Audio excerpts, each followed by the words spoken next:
If you cannot see or hear me, please refresh.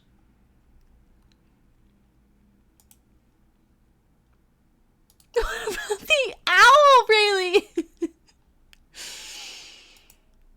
If you cannot see me or hear me, please refresh. Oh, I guess you can't hear or see me to know to do that. Okay, hold on.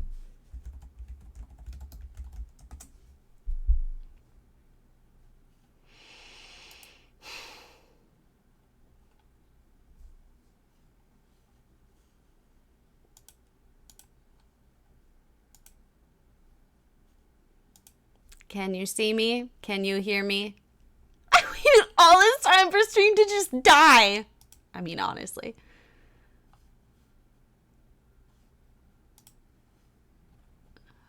No, it's not just you. The whole computer shut down. The entire computer just shut down.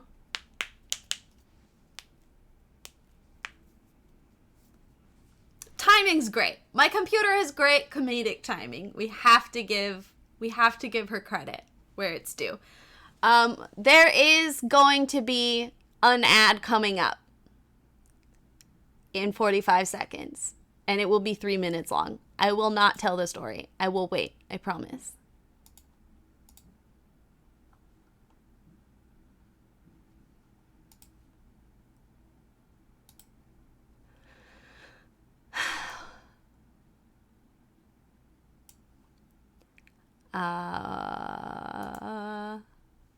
Shut the fuck up, Creative Cloud. I really don't want to hear it right now.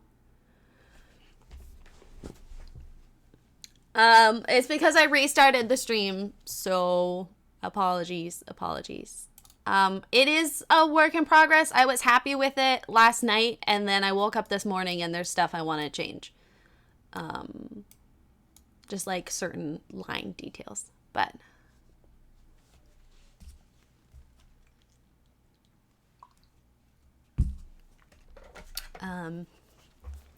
so other merch things. One of the most owls ever. Yep, that was definitely the rest of the sentence. 100%.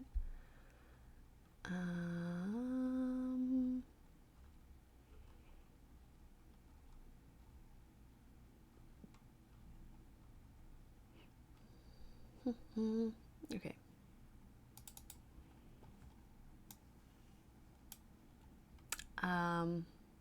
Oops. Okay, well, here we go.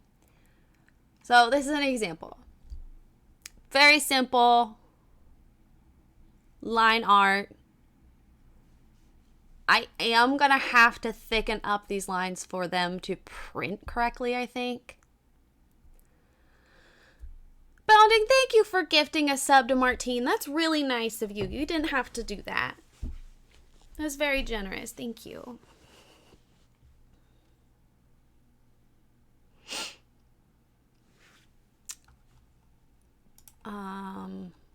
This is another version of it that I really liked. And Bree said, because it's a view from the trees, Bree said it looked like the castle was on fire. So, this is Kilkenny Castle.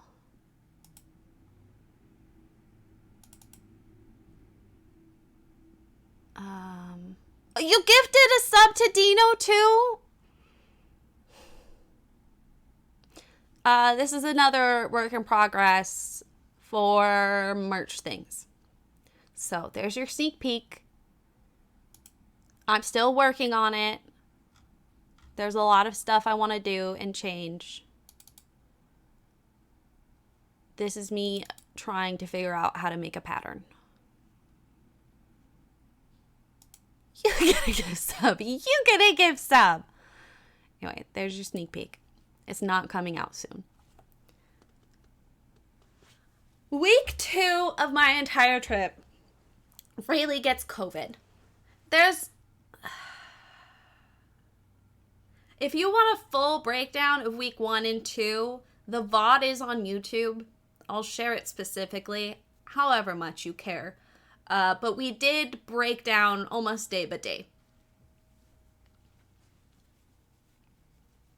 You got a promotion. Congratulations. Why didn't you tell us sooner? We have to celebrate that.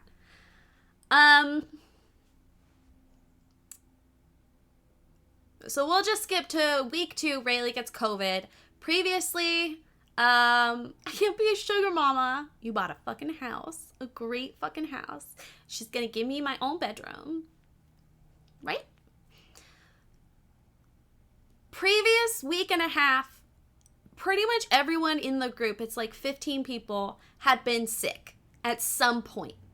No one thought to test themselves for COVID. I'm the only person that insisted on getting a COVID test. And one of those quick ones, the quick disposable ones, not the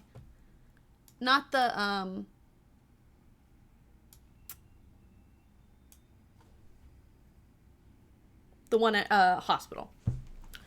So I test positive. We are currently not at home base. We had spent the night at a hotel like 2 to 3 hours south of home base.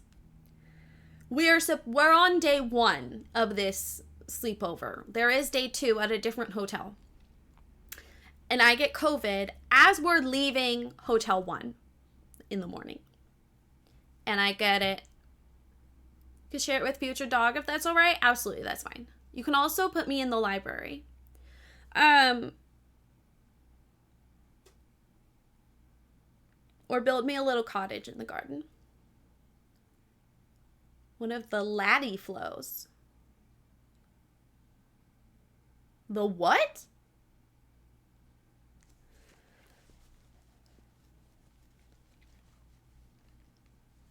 I'd gone 4 or 5 years without getting COVID, by the way. And I got it my second week in Ireland. Week and a half in Ireland. So we still need to drive to the second hotel, which is about an hour away. Maybe you could get a she shed.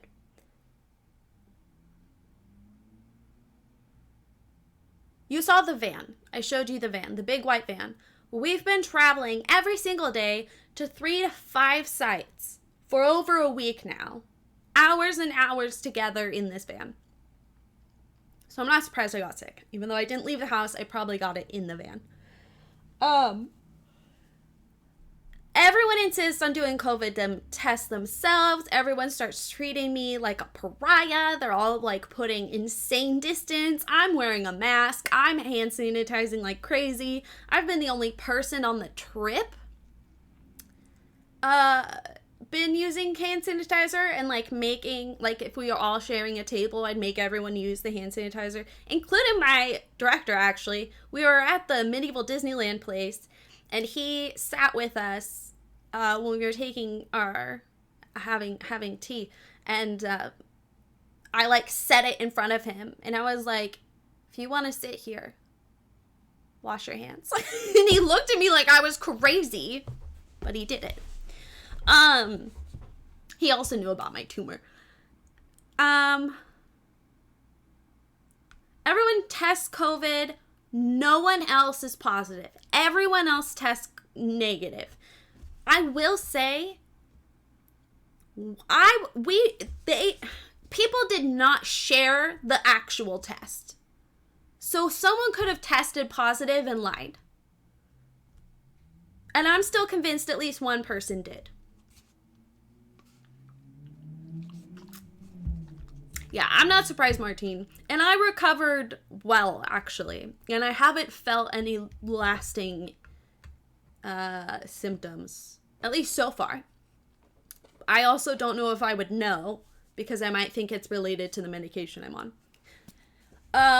Yeah, exactly. Sure, you're all negative. Sure. But also keep in mind, it's been a week and a half. And some of them have been sick. They wouldn't test positive anymore.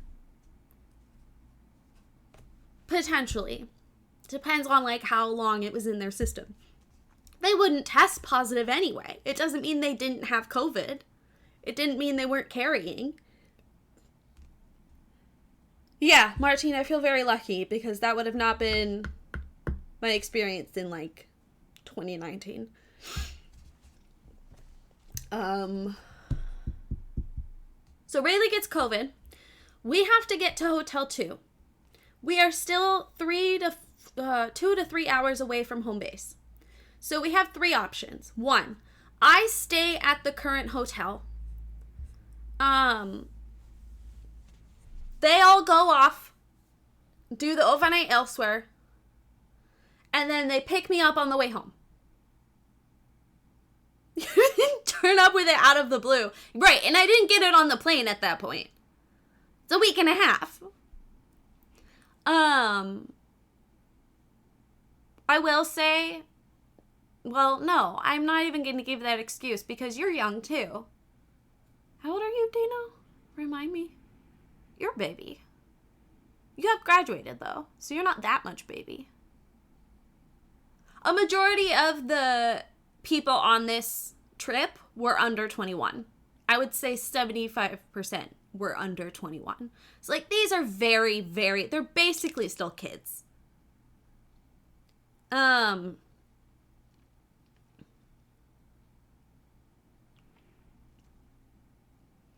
I love that, Dean. 22 years young.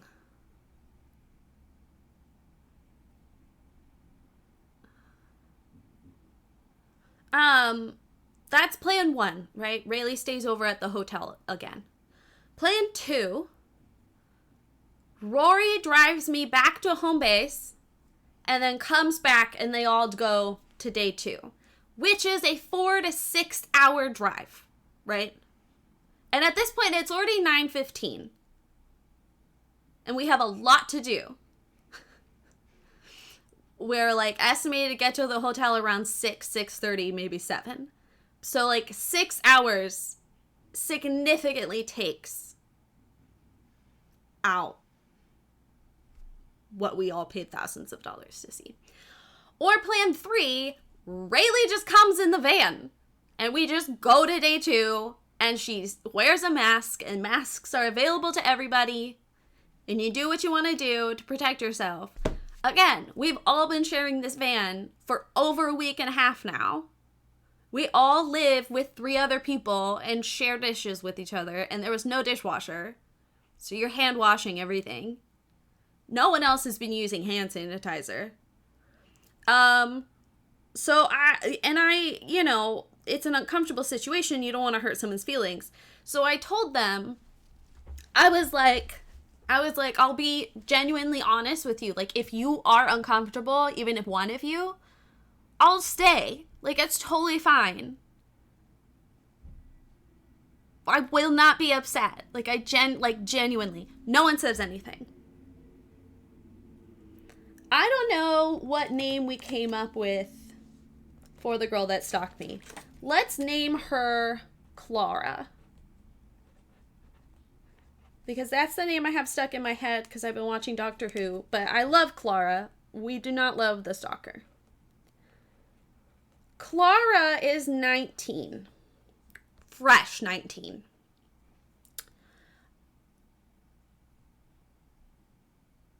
Yeah. Well, and it's 2024. Like, at this point, I feel like you should be relatively educated on, like, how this works. Like, these are COVID kids. They were doing high school and graduating during COVID. Like, they did at least 2 years at home, probably. My sibling is still at home because going back to school was causing them so much anxiety. 19's an interesting age, especially as a COVID kid. Like, you're not socialized properly. At this point, Clara, we all got to know people fairly well. Clara, she was the tall girl. Clara, has been really quiet. Like, she's one of the quiet girls. She, like, doesn't totally, like, speak up first. Clara's also stupid. And I say that not as, like, a derogatory insult, but just as a fact. Clara's stupid. Like, genuinely just dumb. I don't know if she has like an attention issue, or what, but Rory would literally say something and be like, well, this is an example. Rayleigh's microphone is pink. She would immediately raise her hand and say, what color of the microphone? Okay. So it was a pink microphone?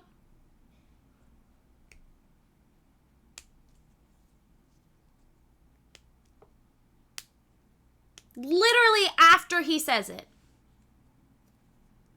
she would ask like at least 1 to 2 follow-up questions of exactly what he said. She's not hard of hearing either. Like, all of the things that we could think of to justify this, no. And she was standing next to him most of the time. Again, asking these follow-up questions. This is where the owl comes in. One of the days that I was homesick,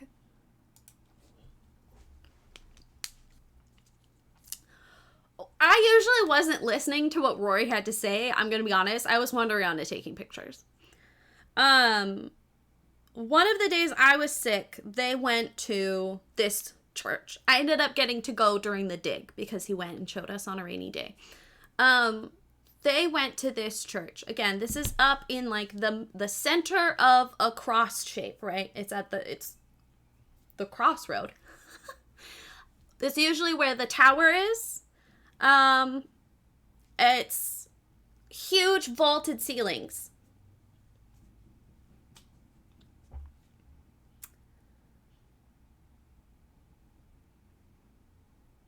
The owl is very high up, but it's visible. This is a very zoomed in photo, but again, it's visible. We'll make it here. We'll make it super small so we can get like the vibes, right? It's like this size in person.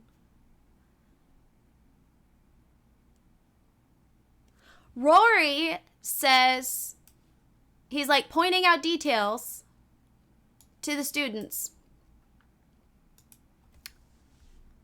And he goes, look at the owl. And she turns and she looks at it and says, oh my God, is that real?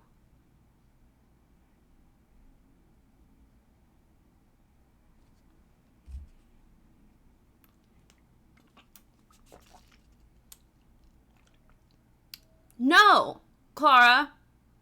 It's very clearly not real.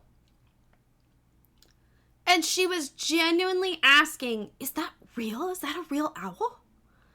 And Rory looked at her and he was like, no, it's definitely made out of stone.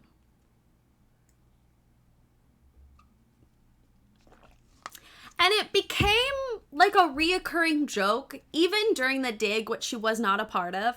It became a reoccurring joke because we told our new friends about it. And like you would tell a story where the transept, thank you, Bounding. Can you tell how bad my memory is? Especially on gabapentin, it's just gotten worse. She'd never seen a real owl. So it became a like running joke where like someone would say something or they would point to something. And be, is that real? This is like a one-off moment. You could kind of forgive this, but it wasn't a one-off moment. It was not the first time this happened. The first time this happened was at Medieval Disneyland, which I have lots of photos of as well. When we were going to tea, the same tea that I forced Rory to wash his hands at, there was one of those like tourist pony carts outside the building. You know, and they like drive you around and there's a horse. The driver was not there. He very clearly was like going to the bathroom or getting tea or something, and the horse is just chilling.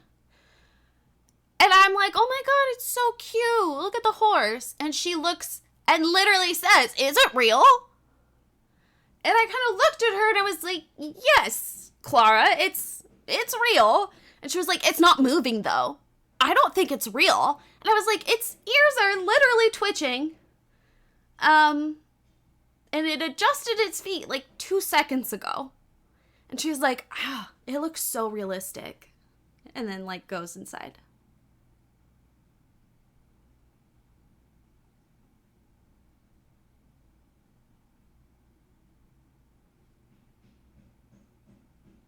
My brain caught up. Well, and also keep in mind, like, the context, right? This was not the only carved animal in the church. And we've seen over 25 churches at this point. She'd been outside before? So the owl was not a one-off. There was also the pony.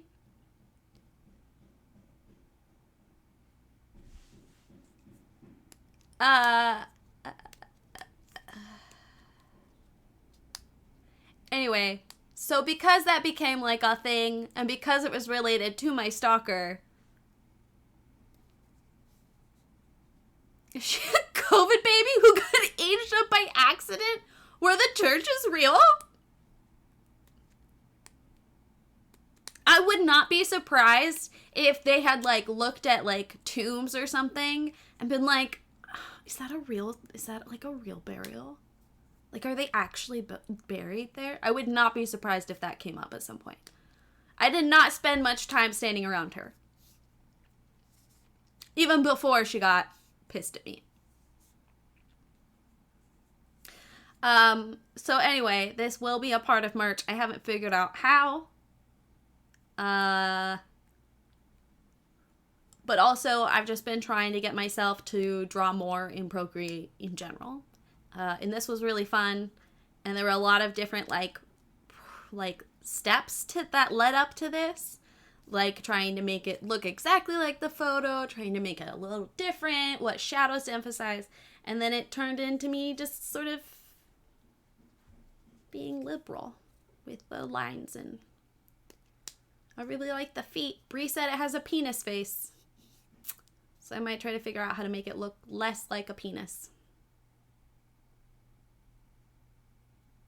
You pick your people, and then you silently judge the others for the X weeks you're there. Literally, every single day, my roommates and I would, we'd gather in the living room and have a debrief. Have a debrief. Rory made a joke one time. He was like, when you FaceTime with Brie, do you have a Brie cap?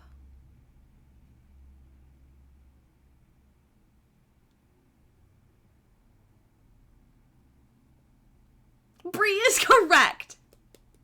So that's why this is a work in progress. There's something, I have like an idea of how to like connect lines and stuff to make it.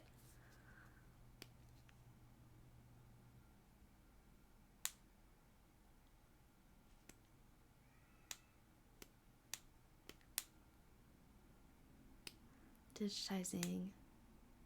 It's the personal interpretation that factors in.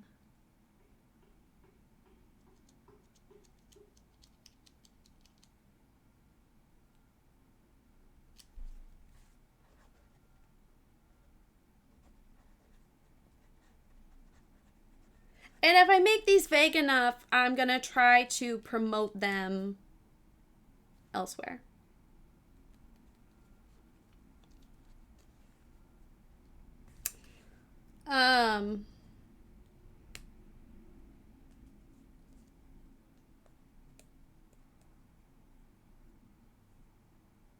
Exactly right. Thank you, Martine.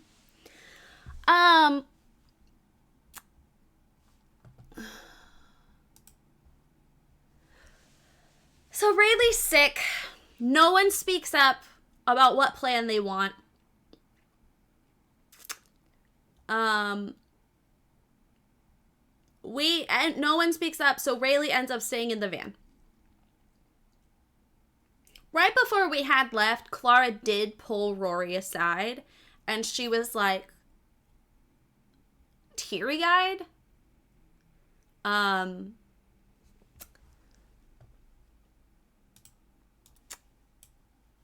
but I don't know what that conversation was.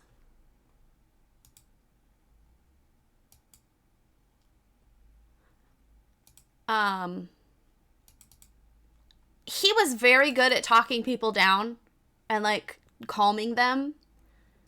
Very patient. And so I don't know if he talked her into being in the van. I do feel bad if that is the case. But after everything that happened,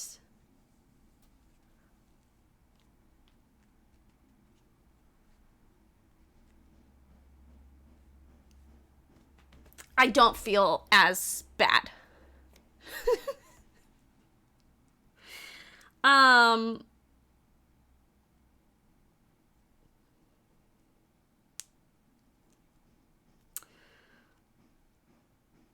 we're all in the van and we go to the first site. I was trying to find a photo to reference. Thank you.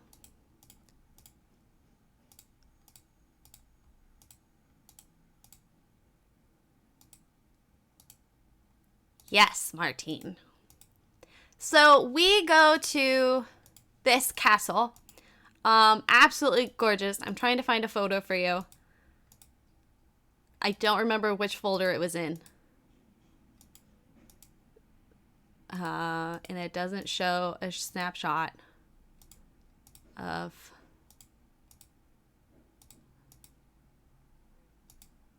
But I think it's in this folder.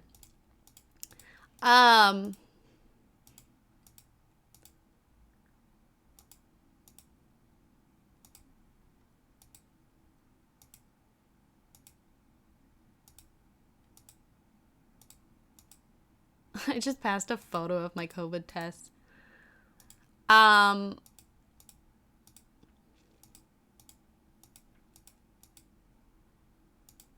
Rayleigh, you might take too many photos. Did you consider that? Like, this might be a little ridiculous.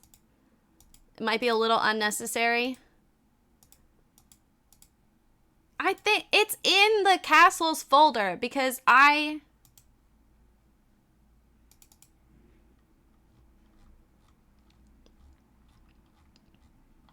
Can I organize by date?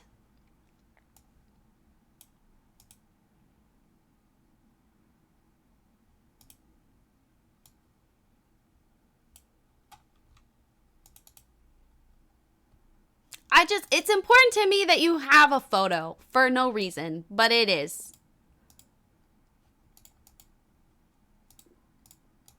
Oh, real quick. This is the Neolithic flint scraper that I found. It was in the topsoil, so like we have no idea why or how it got there, but I do too, especially since they have the data in the thing. Right? And these photos are not in order of how I took them either.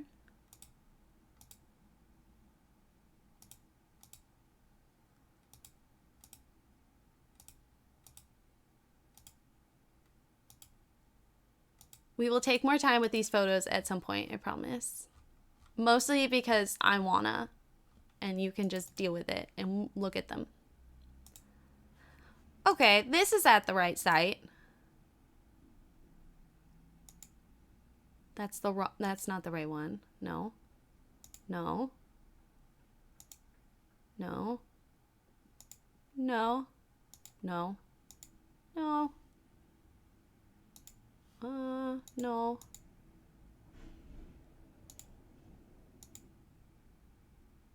Not to brag, but shut your Android face.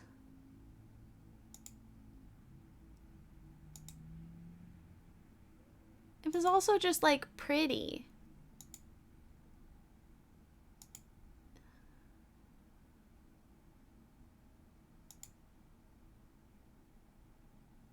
Okay, we'll just do this one. This will work. This is the right site. Okay, so we get to this site. It's the very first one. Oh, good, Martine. Literally all I want to talk about is Ireland. Ireland's become my entire personality. And especially with, like, my stupid hand happening, a lot of the, like, post-traveling plans that I had have been put on the back burner. So this is, like, the closest thing I have. We get to this castle that we're looking at now. And there's a, like, separate house that you go in and watch a video. And I'm aware that, like, everyone's treating me like I'm walking around with the bubonic plague. Bubonic? Bubonic plague. The plague. So I don't go inside. And on her way to the building, Eleanor's giving me the dirtiest... I'm sorry, Clara's giving me the dirtiest look in the whole world. Like, damn. And again, this girl has been practically silent, except for her stupid questions, the whole trip. Like, she's been super mellow. She's, like, came off totally harmless. She's always smiling. That goes your patient zero, which is fucked up because I definitely wasn't. And before we had, like, on the way walking to this castle, one of my roommates whispered in my ear. She was like, Clara was bitching about you, like, the whole ride here. And saying, one of the exact phrases she said is, how can she call herself a liberal, but then put all of us at risk? So that's also become one of my favorite insults, and even Nassim really likes it too, is like, you're a bad liberal. How can you even call yourself a liberal? What's funny is I had never discussed politics. For all she knew, I'm in the Green Party. Like, I don't know where that came from. I hadn't even had, like, a full conversation with her before. How could she call herself a liberal and then put us all in risk?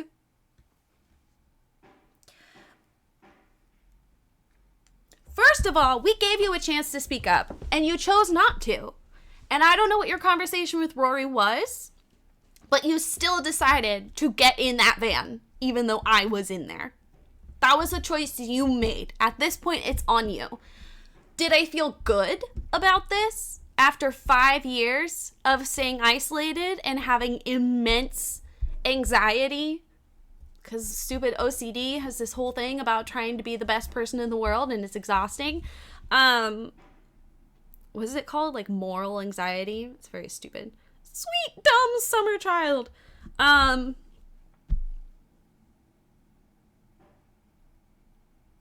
Hardcore conservative! It doesn't even hit. Yeah, I'm so conservative. The most. She extrapolate from them married, or does she not know if we think we connect? She knew I had a wife, I think. But other than that, literally never had a conversation with her. She was not one of my roommates. She was not one of the people that hung out with us. The group was very much divided in half. And she was not in our half. We called ourselves the council, but it was spelled like counseling. Not like a council. Because we were all traumatized. And this is a great example of the trauma in this photo, the story that goes with this photo. So anyway, she's walking by. She's got the dirtiest look on her face. I am very sick at this point. I barely slept the night before. I had a fever. I'm on... Do you smell liberal? I'm on Irish cold medicine. Like, I didn't know which ones to take or which ones not to take. I just hoped the pharmacy gave me the right thing. So, like, I'm borderline delirious right now. And when Rayleigh's delirious, her self-control leaves.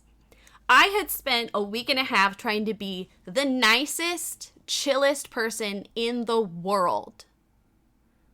I wasn't loud. I didn't do loud jokes. I kept to myself and my roommates. I didn't go out on the weekdays or the weekends, really. Which was actually part of the reaction from one of the girls in the council. She was like, how is it Rayleigh? She never leaves the house. You don't even have blue hair. So literally all of the work that I had put into, the patience that I had developed, the person I had become, all of it went out the window. And I'm sassy, and honestly, I want to be mean. Because one of them got me sick and is lying about it now. I look at her, and I go, hey, Clara. And she walks over, and she's like, what? And again, she has the rudest, meanest face on. And I was like, isn't it wild that, like, everyone's been sick, especially your roommates, but I'm the only one who tested positive for COVID? Isn't that weird? I was drawing one of the windows while this is happening, which is just funny to me. And she goes, what was she? She was like, how can you be okay putting all of us at risk? My mom is immunocompromised. Oh yeah, Dean. Oh yeah. I was raised by an abusive ex-drug addict who did not have healthy argument skills.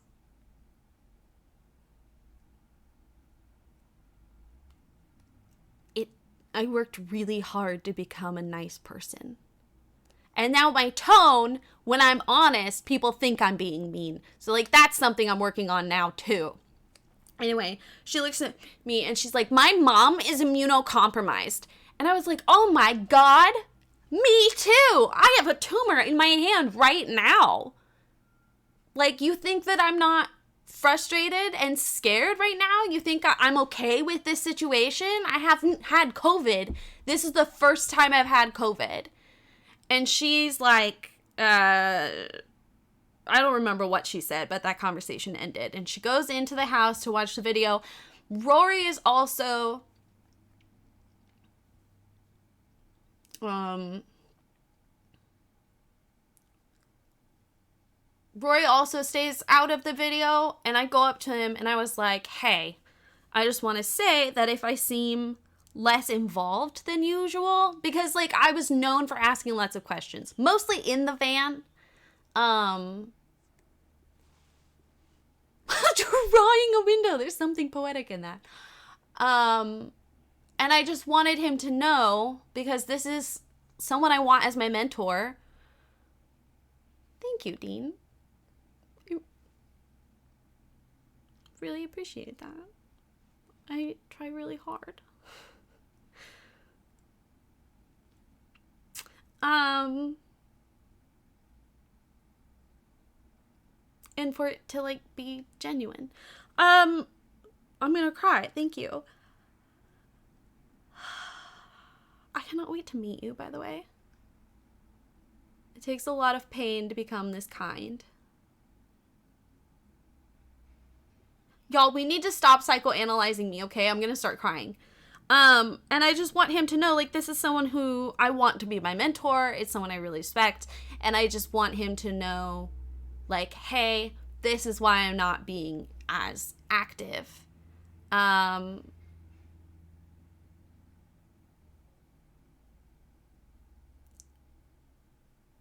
Because I'm really don't want to deal with a bunch of 19-year-olds glaring at me. And he just, like, under his breath, he's like, I don't have time for this bullshit. He's never sweared. Ever. I mean, I was asking him about Irish swear words. Like, instead of fuck, they would say feck. Um,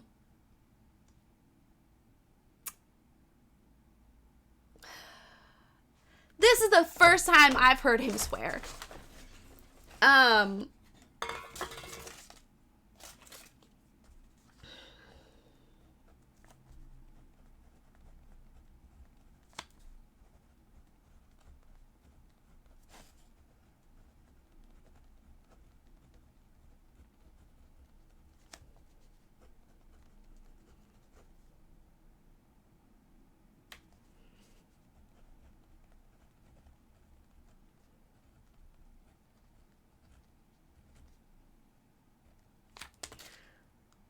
Y'all need to stop. I'm literally about to cry. I mean, I'm not literally. I'm being dramatic. I end up walking around and like exploring the castle all by myself. Well, Mo stays with me and keeps me company. Well, and Martine, this is the 10th year of his program too. Keep that in mind, by the way. That comes up later. This is year 10 of his program.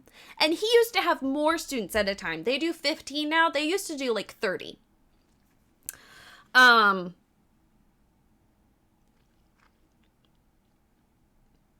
wandering around the castle, and then he has all of us go up into one of the towers, and there's a huge diagram thing.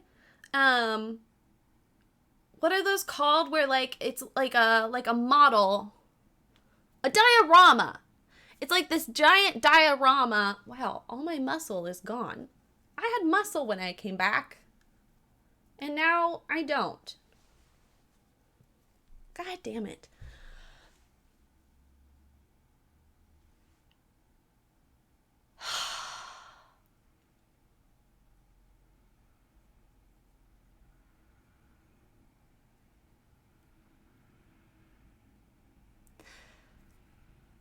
So we're looking at this diorama, and then he's like, take a minute to like look at all the plaques and stuff. I'll be waiting outside. So I'm looking at one of the things, and I don't remember what we called her in the there's a, hold on, let me pull it up. It should be easy to find. I made like a stick figure photo of all the characters.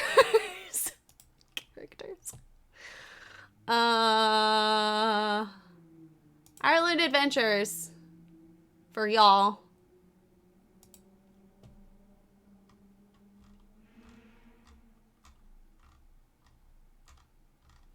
I think it's under gossip, probably. And I'm hoping it's one of the pinned ones. It is. Oh, I think B left the Discord. God, there's a lot of videos.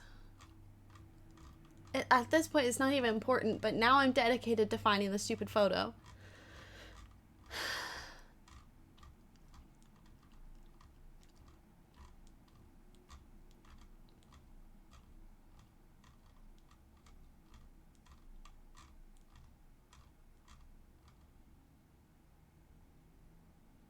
I stood outside of Starbucks stealing Wi-Fi to download that batch of videos. Stop. That's so funny.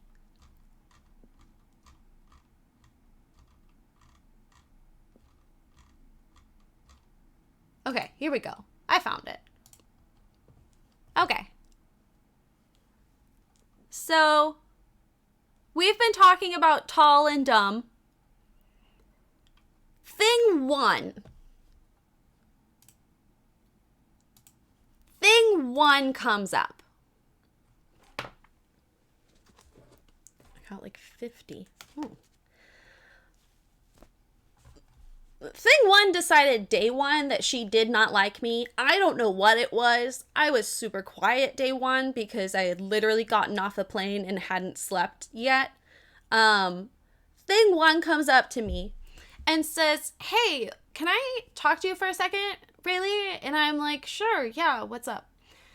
And she goes, I heard you've been saying some really fucked up shit about my friends.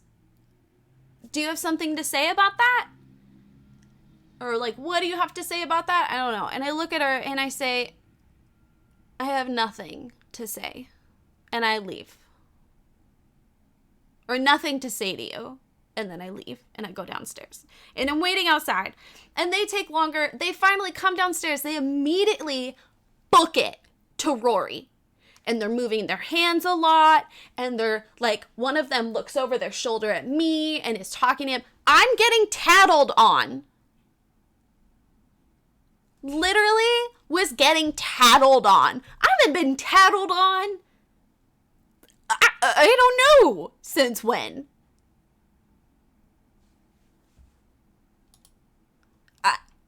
I don't know. I don't know how. Rory comes over and asks us all to sit down. There's a ledge here, and he asks us all to sit down on this ledge. And then he's standing here. Now, you can't tell by this photo, but this was like a very populated tourist spot. I don't know how I managed to get a photo without anyone in it, but there were a lot of people walking around, and he has all 15 of us sit down here. And then he gives us a lecture about our behavior. I don't remember the whole thing, but some highlights are, in all my 10 years, I've never had to deal with this much conflict. I recognize that you are living in close quarters and we spend a lot of time together, and there's going to be some differences in personalities, but I expect you to be adults about it. I've been lied to about multiple things. We have illness causing conflict.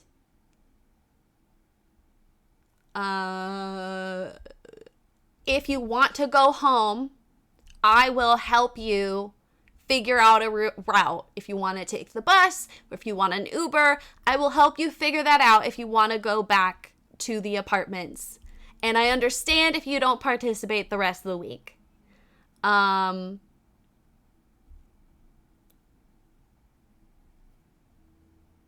can't remember the rest, but that was like the majority of it. The oldest person in the program was 34 or 38. I can't remember. Mid-30s.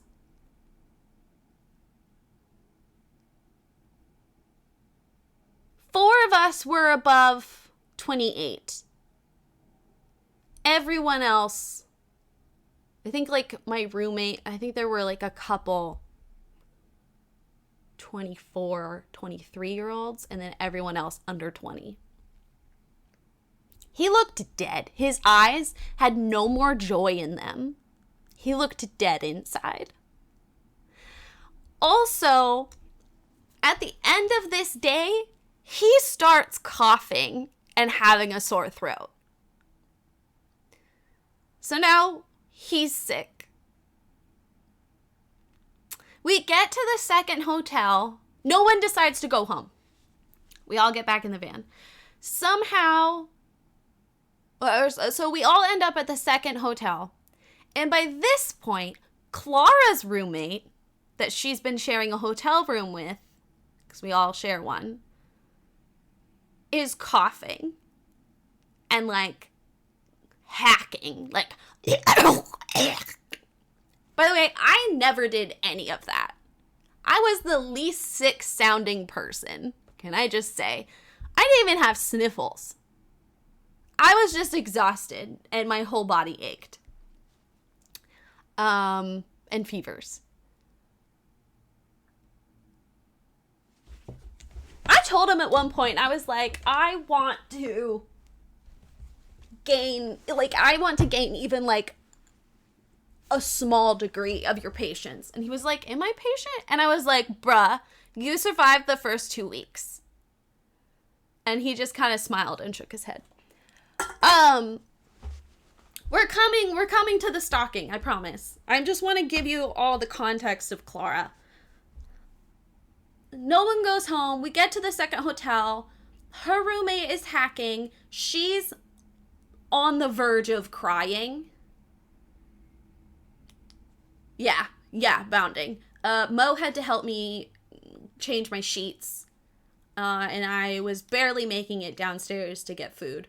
So I honestly was just eating like Irish Doritos and digestives.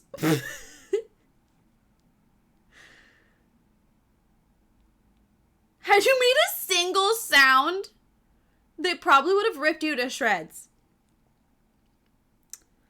We get to the second hotel. Because of the number of girls, one girl gets a single.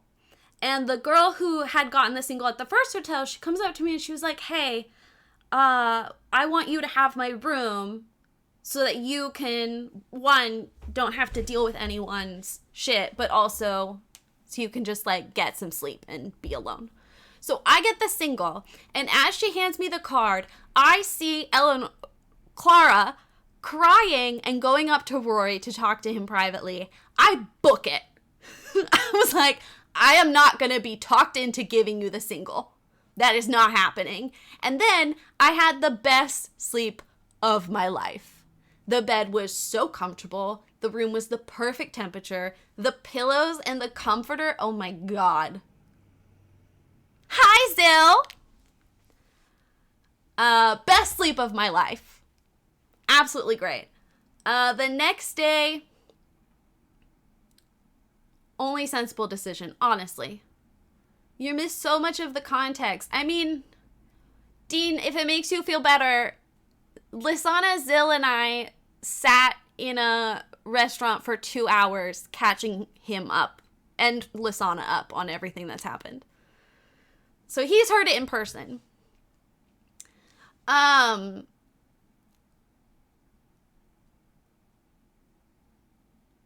Because they showed up, I think, like week 5 of my trip there. And we spent the whole day together. And then I felt sick and I had to leave early. And I was really sad about it, but I'm glad that I did because when I got home, I almost shat my pants.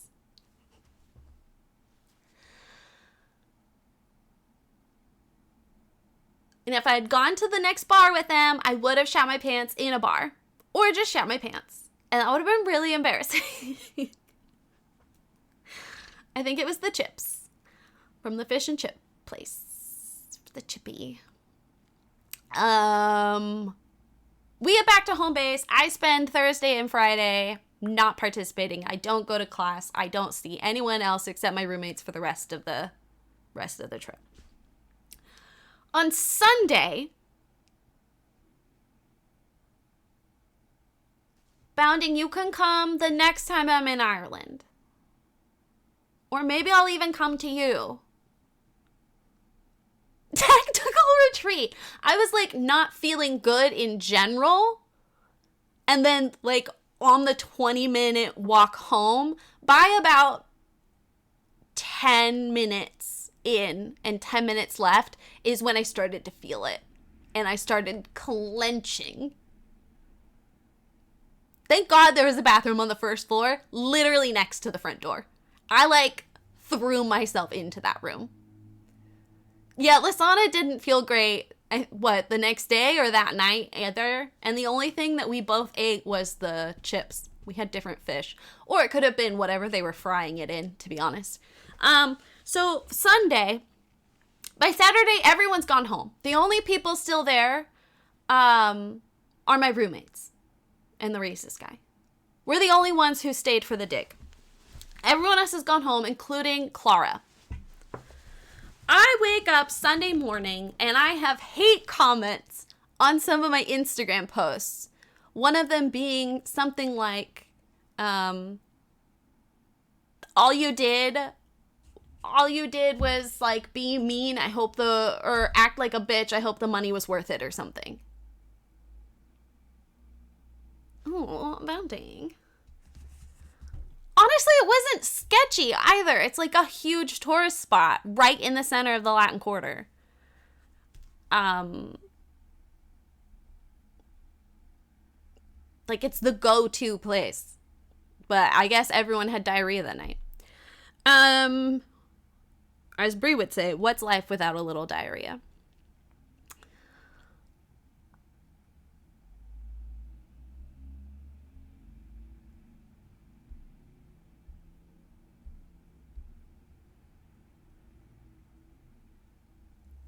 Yeah, so Sunday morning I wake up to several hate comments on different photos. Something interesting about this is they may have known I was a streamer, but they definitely didn't know my username. The only person I told my username to was Mo, and she did not talk to those people. My name is not attached to Sberry Games, at least on Instagram.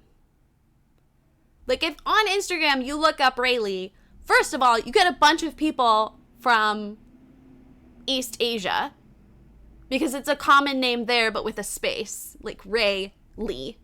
And they always steal the good usernames, and it's infuriating. And there's also this, like, one woman that I see on several sites stealing the good usernames. And I don't think they knew my last name. Maybe if they knew my last name, it would pop up. But, like, they had to work to find my Instagram. That's the main point. They had to work to find my Instagram. And when Rory gave us the lecture, he came up to me at one point and he said, apparently there was something on social media. I don't know, but maybe take it down just to help the situation. And I was so confused what he was talking about. I was like, I'm going to be honest, I don't know what you're referring to. And he just kind of shrugged and walked off. Tuesday night, before I test positive for COVID, before we know, I made a post saying something about, I'm mad. Oh, when the bitchy girl gets you, when the mean girl gets you sick, so you can't go swimming with your friends. Because my roommates all went swimming and I stayed in bed. And I put that on my story.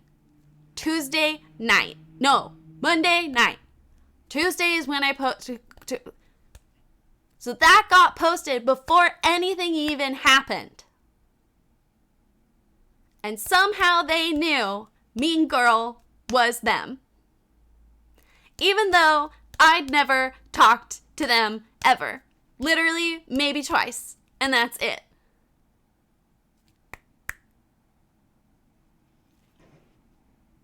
That was the post he was referring to. It's the only thing they could have been referring to.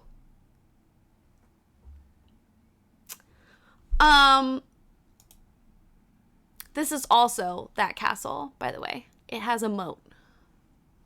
And a giant castle wall, and then another castle wall.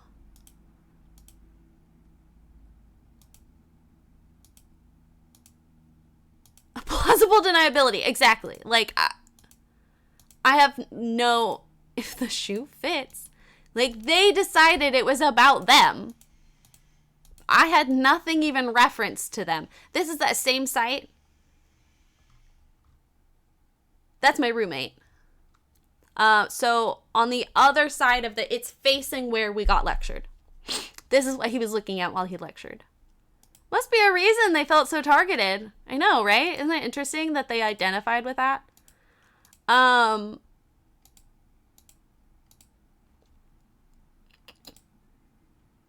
I took a lot of photos of this fireplace. Jesus Christ.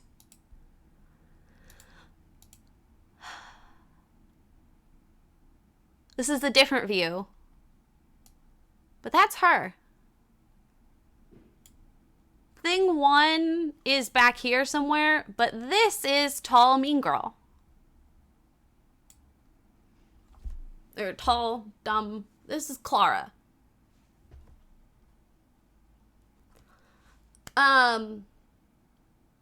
This was the photo I was looking for this whole time. After I see the photos, I delete them. I move on. I'm feeling well enough to the grocery store. We're feeling good. On that trip, this is where things get crazy. On the walk to the grocery store, two of my roommates say, because I tell them about the hate comments and like, wow, that's so dumb. They look at each other and they're like, so we have something that we should probably tell you? And I was like, what are you talking about?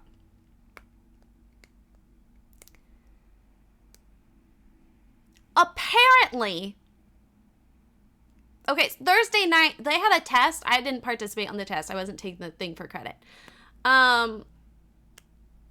It's more of like a lavender. It's a periwinkle. It's a very cute jacket. I think I complimented her at one point. I was like, I love the color of your jacket. Oh, this is the 34-year-old. This is my roommate. That's the girl that let me have her the single room. She's Irish, actually. She has dual citizenship. Raised in America, but dual citizenship. Thursday, they had a study night, and the council all shared hot tea that they had gathered over the 2 weeks about Clara and Thing 1 and Thing 2, because Thing 1 and Thing 2 were bullying this girl you can't see. They were bullying her, like, up until this point.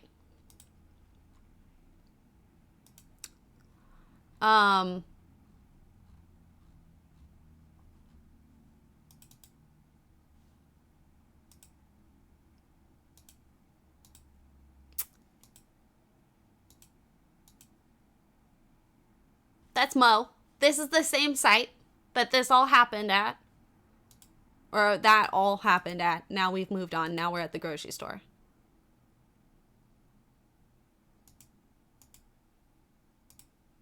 That's a cat.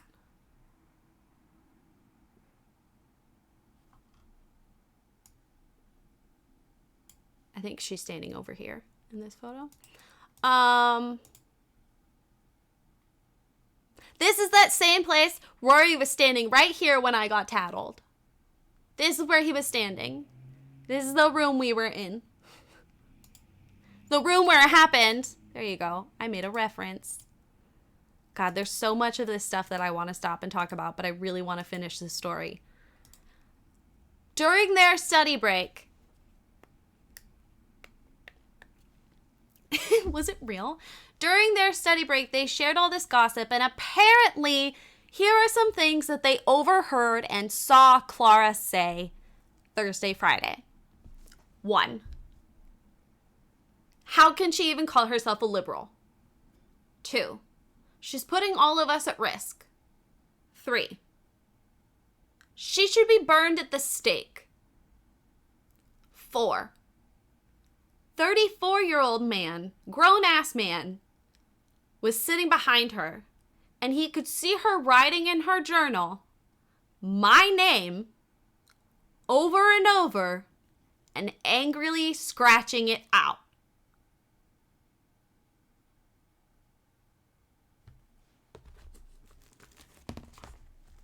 He had a photo. It was real. And I don't know if this was written or if this was something she said, but the phrase plague-ridden wench.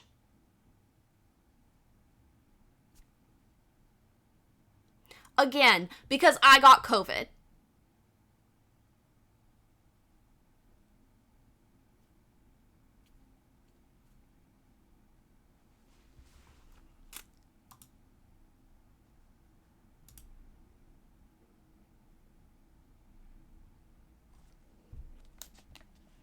Wench and burned at the stake. So it was an implied witch.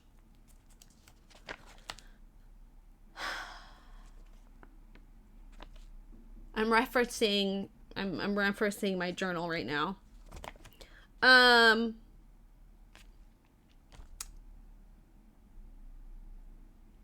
Yeah. Plague-ridden wench. I don't know if it was written in the journal or if it was said. I can't remember at this point. I go, something tells me something's wrong with her. I go to show them the actual comments that I found, and I noticed that there was a message request that I hadn't seen before. And I go to open it, and it's the same person who comment, and they said, I hope you die. You're a horrible person, bitch. Or like, you're a bitch. I hope you die. Again, she went home Sunday. Last time I saw her was Thursday morning.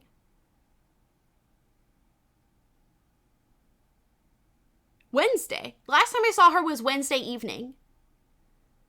And this all happened, all posted on Sunday. their little conference where they know all these comments and the like fucking psychotic writing my name over and over, that was on Thursday. My roommates knew that information and kept it from me for 3 days.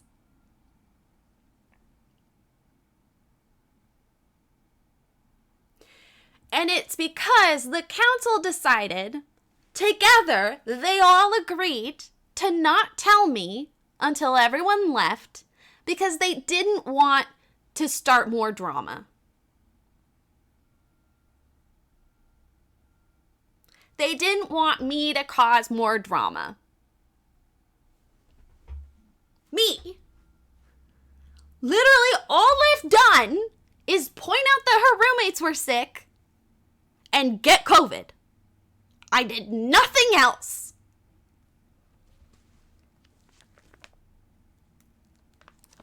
They knew, my roommates knew that I stream and that I'm like, you know, someone that is very public. I'm not gonna pretend like I'm a huge streamer, but small streamers, especially women, have been doxxed. They've been, swatted. There was a podcast, a minor podcaster in my general area who almost got murdered because a listener showed up to kill her. It is not hard to find me. If you stalk me, send me money. And don't kill me, or my dog, or my wife, or my mom. My mom was already dealing with a stalker situation. And it's very easy to find out who my mom is.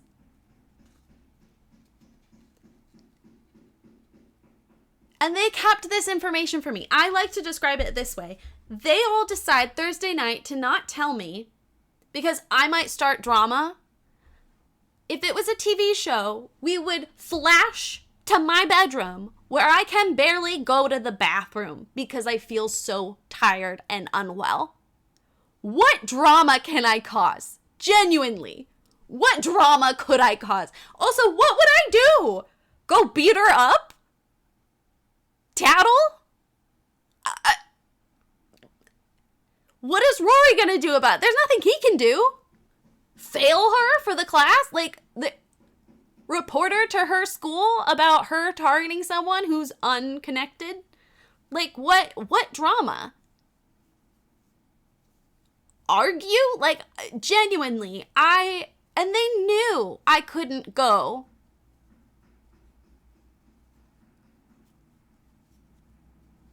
Honestly, cough on her, honestly, it's one of my proudest moments. Because it was proof to me that I have in fact matured, because sometimes I feel like I haven't at all.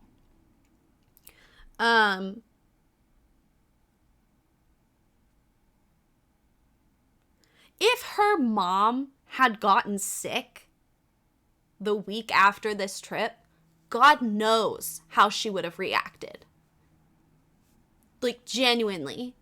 If this is her reaction to me just being sick on a trip, the reason I was able to move on and I was freaked out for the following week and then nothing else happened and I was able to self-reflect and stuff.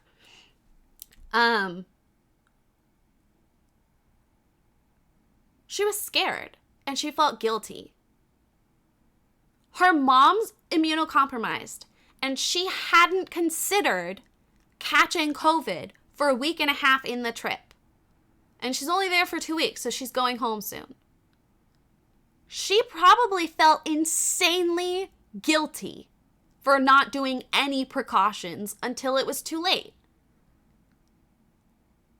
But the thing about that pisses me off is if you're so worried about your mom getting COVID, wouldn't you have prepped an isolation time when she got home?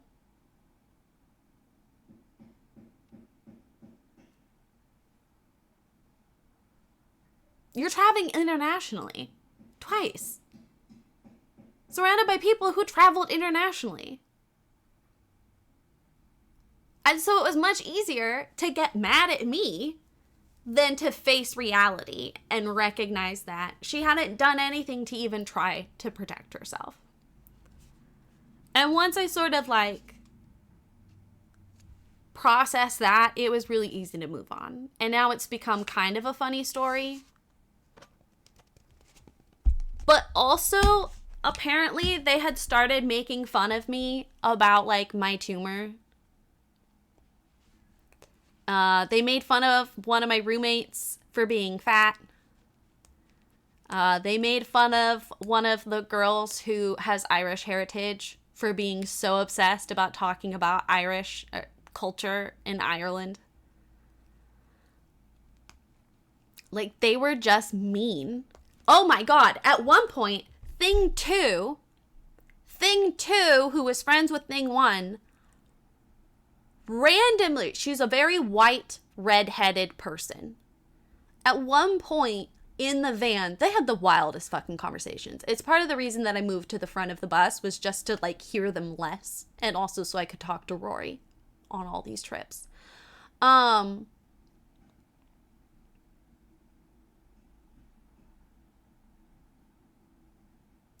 I'm so sorry. Just a lingering cough. Oh, good. Okay. Thing 2 casually dropped the C word, the slur for Chinese people. Casually dropped it in a conversation. And no one reacted. She also said that she understood what it was like to be oppressed and discriminated against because her grandma had married a Japanese man. But he died before her grandma actually married her genetic grandpa. So she has no relationship to this dead Japanese man. So how do you know what it's like to be oppressed? Oppression where? So yeah, these 19-year-olds were wild. I was telling my local Irish friend, he was like, do you feel like it ruined like the trip for you, or at least like soured part of the trip? And I was like, no, to be honest. And I think a lot of that is because of how I've been able to process it. And now it's just a fucking wild story that I had a stalker in Ireland because I got COVID. And they stalked me online and sent me random death threats. Being the main character of the trip. I don't know. Does that count as a death threat? I mean, she said I should be burned at the stake. I count that as a death threat.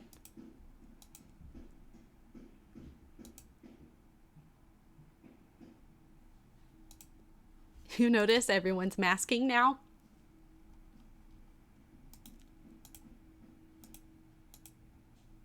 Anyway.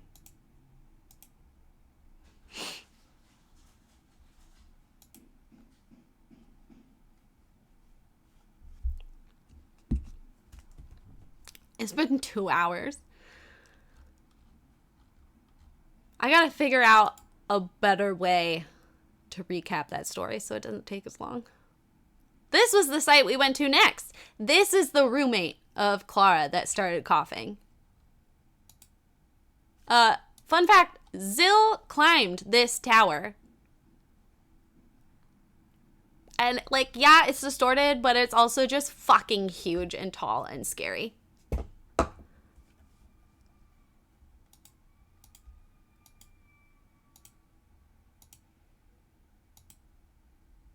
Oh, and this is thing 1, and that's thing 2.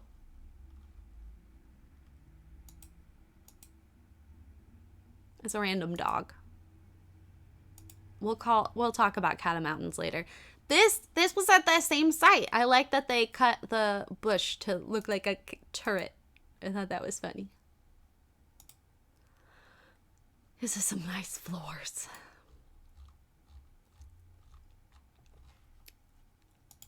We're gonna have to take a break and I go get a beverage because my mouth is dry. This was the second place we went to after I got tattled on, and they were going to tour the whole thing. I just went to a little outdoor cafe and drank some tea. And I'm sitting there drinking tea, and all of a sudden Rory shows up and sits at the table and is like, "How you doing?" And he's drinking tea with me. I was like, "Why aren't you with the children?" He was like, "Oh, they're fine." But this place is fucking huge. This is one that I want to recreate, or at least be inspired by in The Sims once my hand stops being a little bitch. This was one of the girls that I became friends with. I really liked her. She was really nice. We hung out all weekend one weekend. We went to the beach and a museum, and we went to lunch and walked around the town. She was really nice. I really liked her. Oh, this is that same place. See the fireplace? He was exhausted by the children. He genuinely was. He was so tired. You could just see it in his eyes. And you could see the difference by the time we, got into the dig. The last detail that I do feel like I should include is the following Monday, I did tell Rory everything that happened and everything I had heard secondhand. And I was like, I don't know what to do with this, but if it continues, I feel like action needs to be taken and I don't want you to be caught off guard. And the racist guy happens to come over and he's standing there.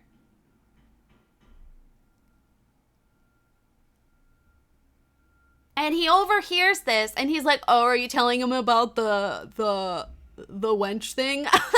And he's giggling about it. And I was like, "Yeah, next time someone's threatening me, tell me." And he immediately is like, "We didn't want you to start drama like this."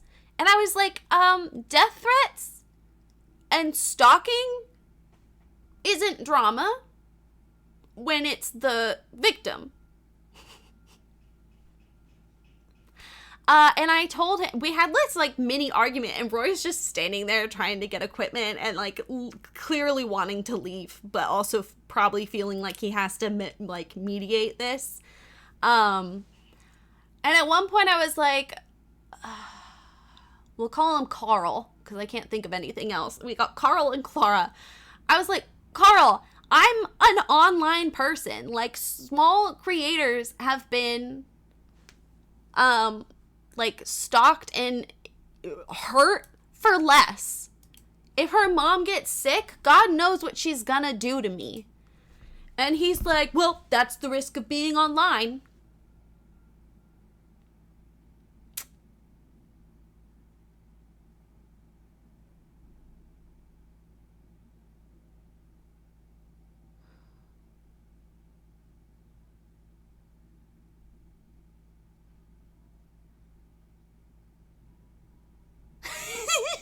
No need to be a drama queen about it. The thing is the frenzy is Rory, me, Carl. And Carl and I very clearly have different perspectives of the world. Diesel fan, thank you for the follow. We have very clearly different political views, etc. A lot of different things. Oh look, that's me with my tea before he came and sat with me because I was sketching these windows.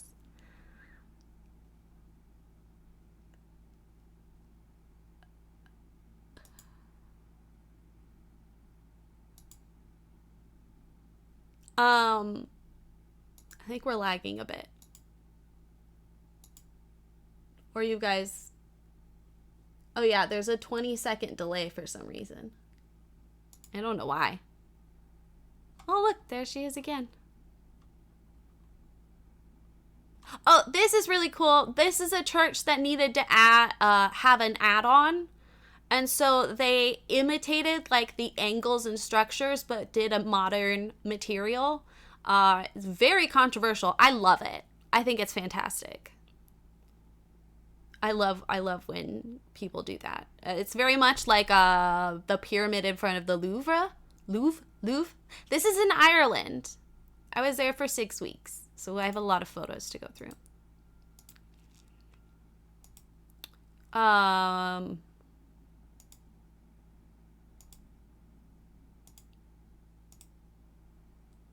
This timber, this is in a castle. I can't remember the age. This is the original timber, which is rare. I want to say this is 15th, 16th century, maybe 17th. They've had to do some repairs, but it's the original roof structure.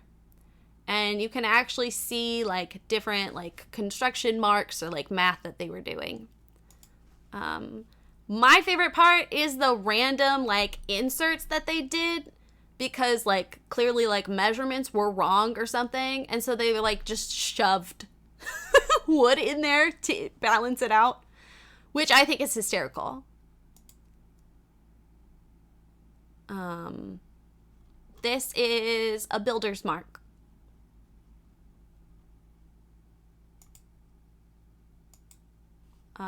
This is original plaster. That's fantastic, Diesel. I love Ireland. I really fell in love with it. Gotta make it fit. Well, maybe it was the 23andMe. This is me in castle. So remember I said that we have a set measurement and then you do like subtraction to figure out exact depth or whatever? This is the set measurement. This is me doing that. Oops. This is the group photo we took of the dig. There's Rory. That's my friend, Seattle friend. It's the racist guy. That's my roommate, Rachel. That's Rachel's friend. That's the sexist guy. It's the girl who for some reason was obsessed with becoming my friend. Those are my roommates. That's John. Oh, and Jay is over here.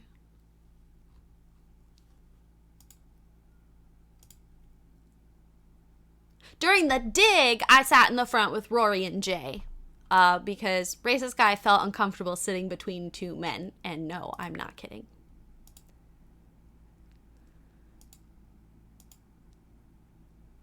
Now it feels like we're back at the beginning.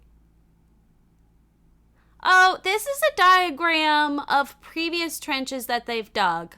I'm very lost with this, and I don't know how to orient it, to be honest with you. But look at those nice cobbles. This is drone photos. This is Jay trying to explain to me the trenches. I think we were working on this trench. Trench 10. So if that's this shape, then we were working over here.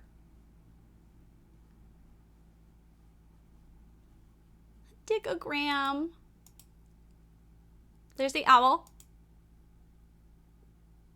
This is the cows. Some of them were very friendly. Here you can see, so this is the owl, and literally next to it is like a little angel figurine. So it's not alone. It's not a random carving decoration. It's not a random feature.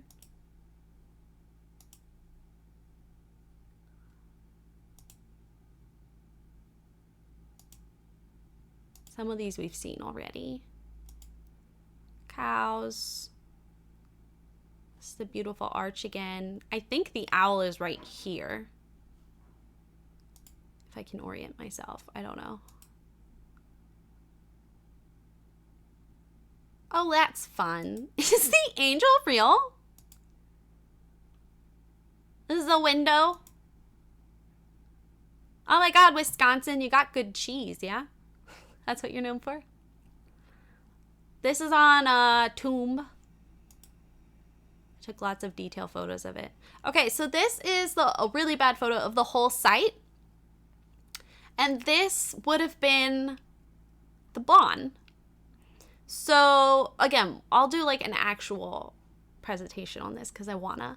But the Bon is what you call the exterior wall.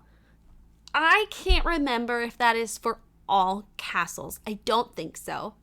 But it is for tower houses, which is what we were specifically studying, is tower houses. Which is exactly what it sounds like. And they are considered castles. So this is the Bon. What's crazy is this was not them digging it. Like, you can still see it under the land, which is insane. This is that marshy stuff, which is not natural. It's definitely man-made, but we don't know when. This is where we were digging. This is the castle. Those are some digs they did of the latrine, the toilet. And then this is the Great Hall over here. You can see the rectangle. And then these are those big circles we were finding. We think it's Orchard. We don't know. I don't know what these buildings are. The land remembers. Oh my God, I could cry. That's beautiful. Isn't this crazy? So because it's not a site necessarily protected by the Irish government, every year, everything they dig, they have to put everything back. Because the castle is owned by the government, but the land is owned by a farmer. And Rory pays him every year to work on the land. And his cows are still there. So, like, it's not really like his land gets that disrupted. But isn't this crazy? So they have to fill it in every year because there's no money or funding to help protect it. And the reason they don't want to protect it is because they don't feel like it could be a good tourist spot, specifically because of where it's located. It's like really in the middle of like the country. Where's JJ? I haven't seen her. She's a big girl. She sleeps on the couch now, like all the time. So they have to fill it in. Every single year they fill it back in. And it kills me because imagine, right? We dug here. Imagine what this whole area looks like exposed at the same time. But you would not be able to do that in 4 weeks. If they were working on it for 8 weeks, they still would not have been able to expose all of that. And it just kills me because to be able to see it in full would just be incredible. Oops, 5,000 years old.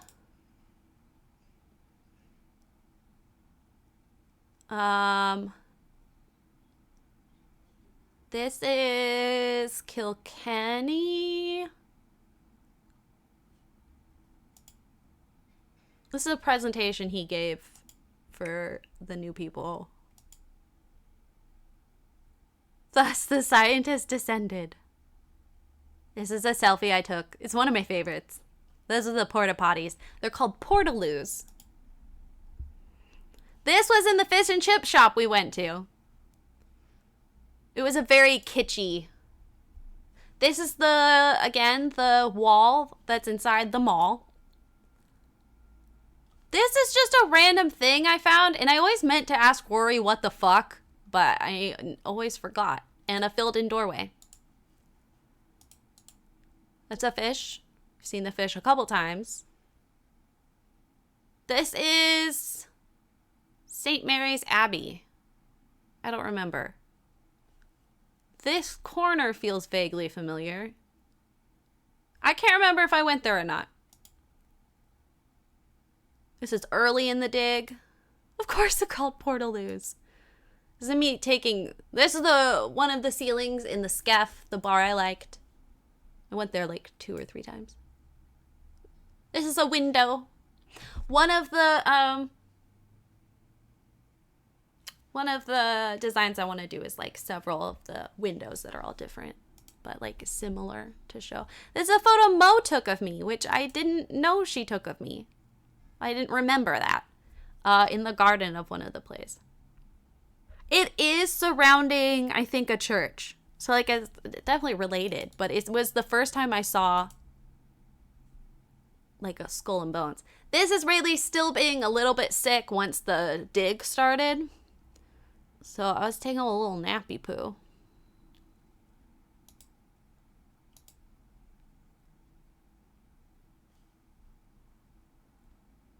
So this is a great show. Week 1 work versus week 2. I did not go to Dublin, no. Okay, thanks. I was there for the airport, but I didn't actually stay. Galway people hate Dublin for some reason. They make fun of Dublin all the time. Rayleigh? What? What? What did I do? Here's some windows. I liked the arches. Like, yeah, the window's pretty, but look at this arch. Look at this, like, wood detailing. I'm scared about what Martine is gonna post. Oh, no.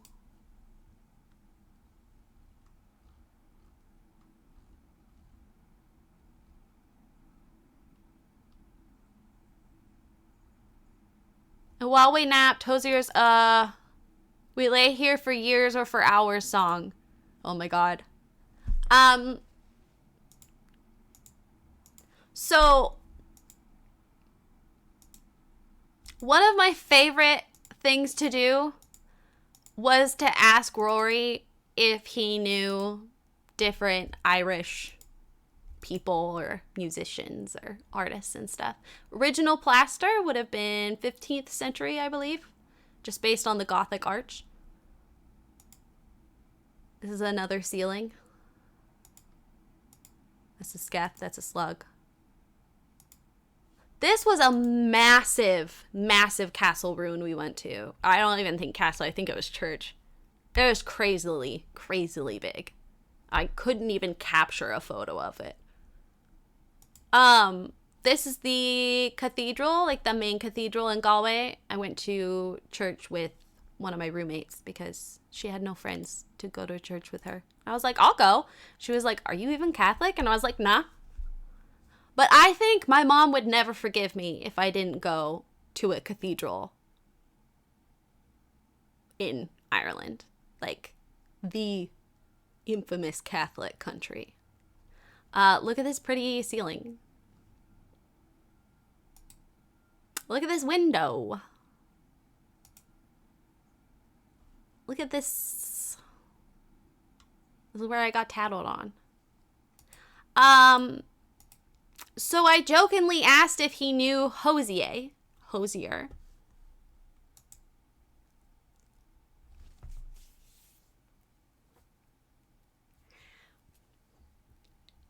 His archaeology friend, like his very close friend, he came and he did the drone things.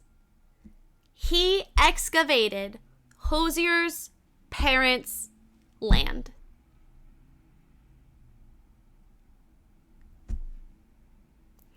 Ireland is so small. Jay once hung out with Ed Sheeran at a pub.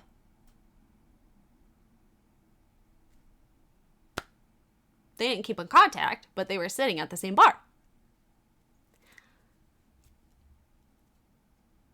It was crazy. We would randomly be driving, and Roy would be like, oh, I know him.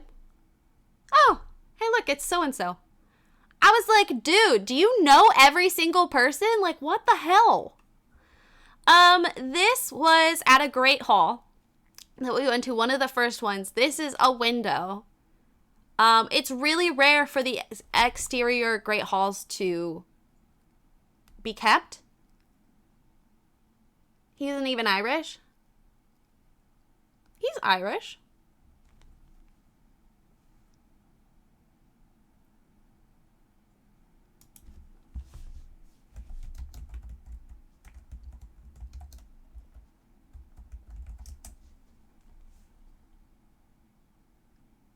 His Irish grandma. Okay, so yeah, he was born in England. You're right.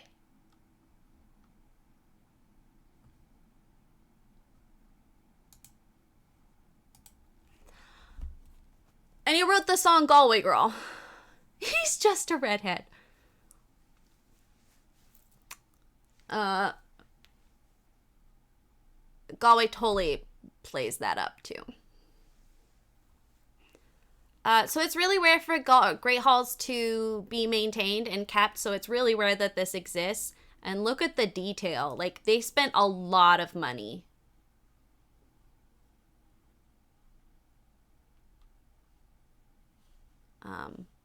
Working on this.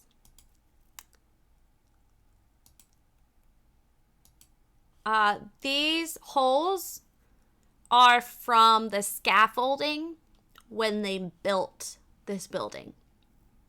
So there would have been wooden planks in there.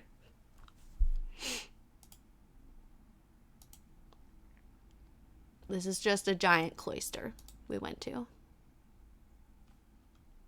I don't know what's going on there. A window, maybe? I don't know. This is an arch, again with the asymmetry. On one end, it's this guy. And then on the other end, I don't have a photo immediately.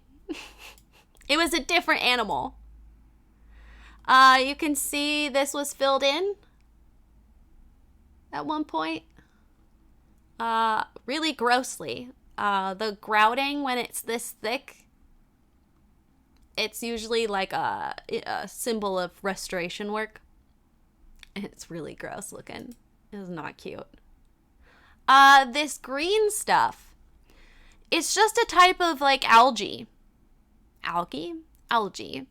And what's really interesting is the best way to get rid of it is to have a UV light shining on it and it disappears. But that's expensive. So this is an Easter Kelly. They don't bother. They don't deal with it. They don't. That's a wall. That's a plant. That's a wall. This is him lecturing us at, like, giving a lecture at one of the very first sites we went to. They tried to really show with this site what a medieval building would actually be like. We have this conception, or this perception that medieval castles and buildings were really damp, really dark, but actually they would have been whitewashed inside. Some of them would have even had like paintings and like intricate, what's it called? What's it called?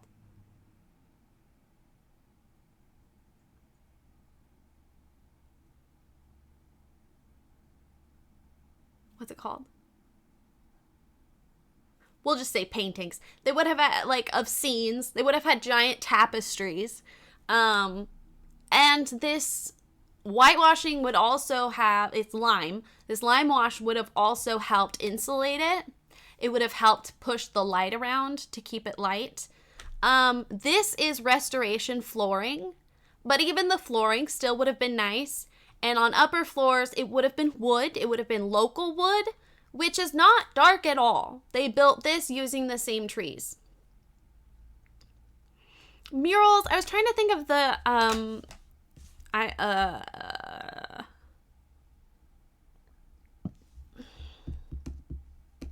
Italian word for it, and I can't remember. So they would have been really bright, and each like main room where most of the time you would spend would have had a fireplace.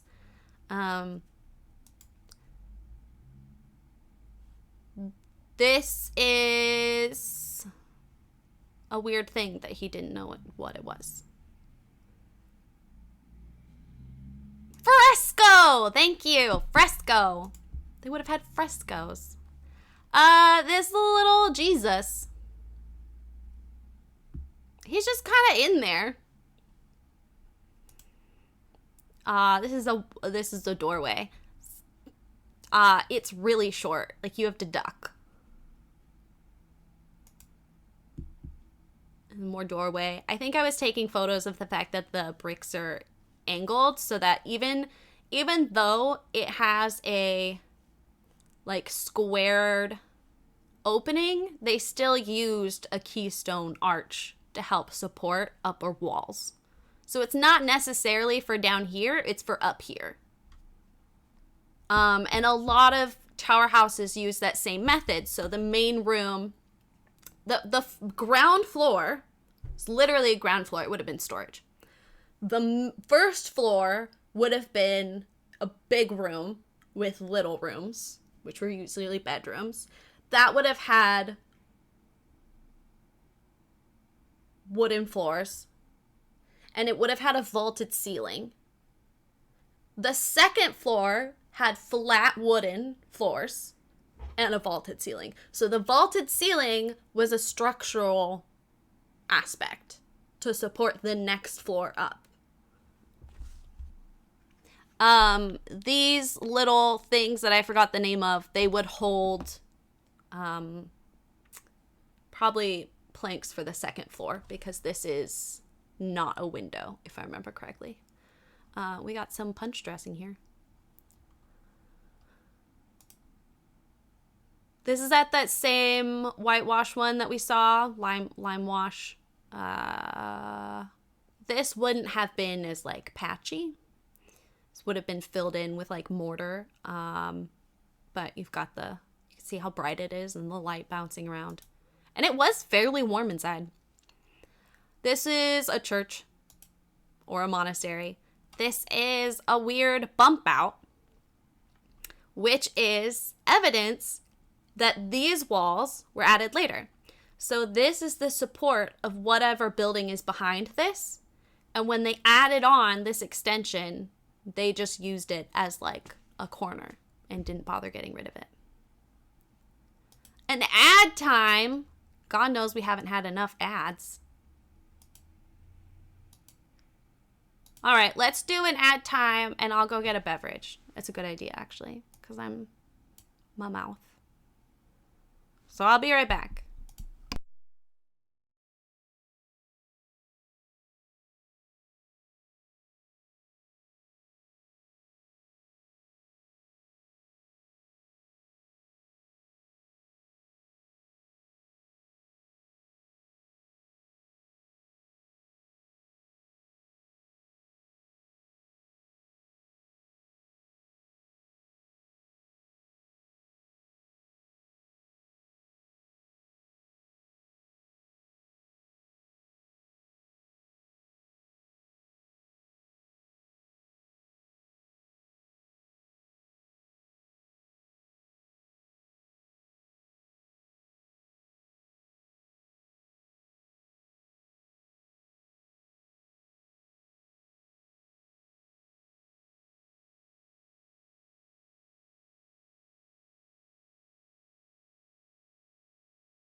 You like my screen?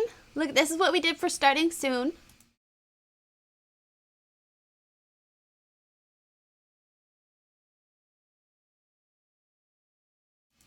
And then BRB.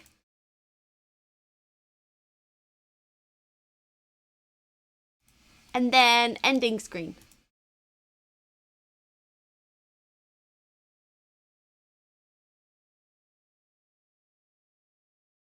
If you're wondering why streamers have ending screens, it's for people who might be raiding. Because it's very common to raid someone and then it turns out they're ending stream. So if you have that up, it helps with the preview image so that people know. Yes, very summary. Lisana wanted me to do some sort of insane animation within Canva, which this was my first time doing animation other than like basic words. I've done words before. Lisana's like, I want a lemon to fall from the sky, bounce off the K, do the little jig, roll off the screen, roll back on the screen with a mouse popping up. Thank you. Even Brie was like, you did that in Canva? And I was like, yeah. Canva is the only stream-related thing that I continue to pay for. Also, the post office, which y'all never use, but it's there. If you ever want.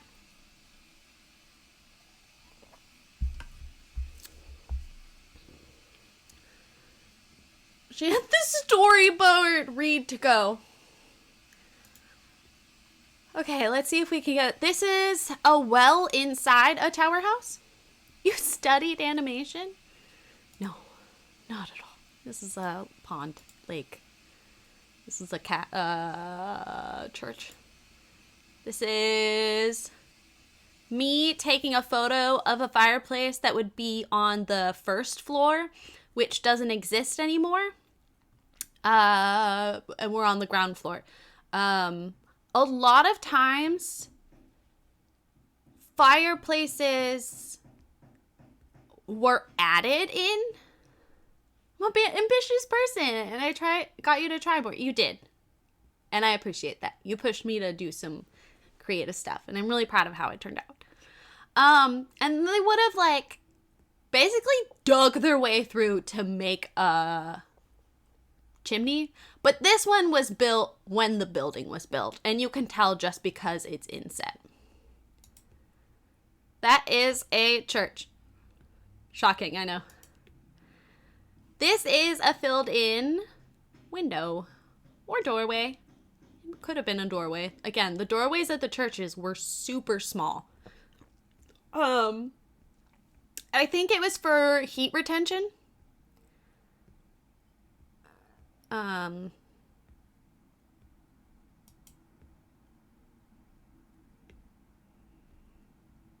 Okay, I have been meaning to look into this because I'm confused.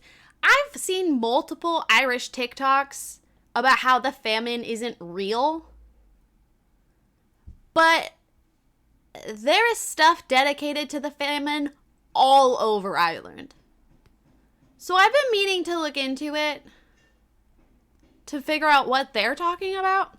Oh, it's interesting. This is an arch of a window. These are twigs. This is a church. This is a window for a church. Oh, this is what I was talking about. Okay, so this side, it's like this little dude's face. But then, on the other side, it's like a different face. See, the eyebrows are different. Not as many people needed to die. This was me on my very first day exploring.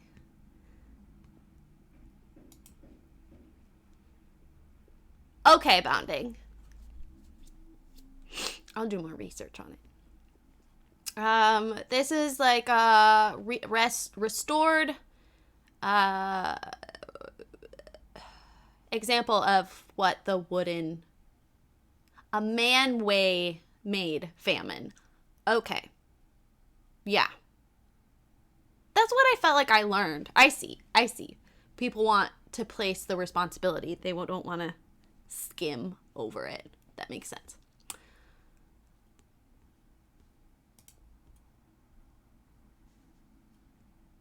This is a church.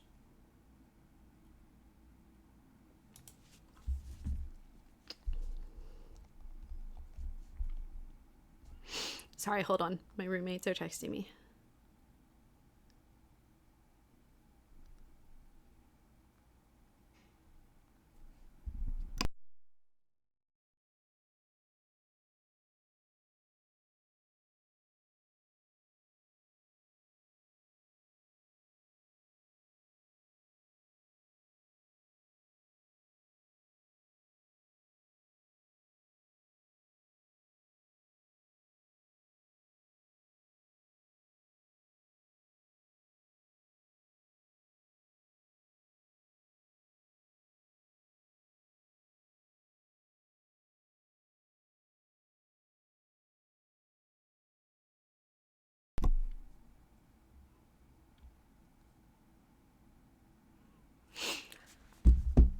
We still text each other, like, regularly. It was every day when we first got home. And then Mo stayed behind for the next 4 weeks, so it was at least like 4 times a week she would update us. And now it's at least like twice a week. I sent them the photo of the owl.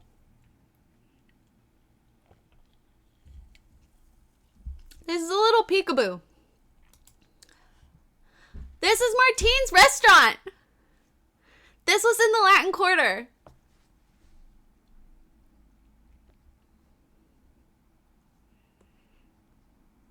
That makes sense.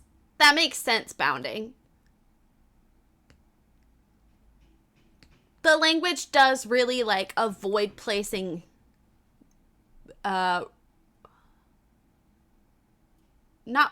responsibility.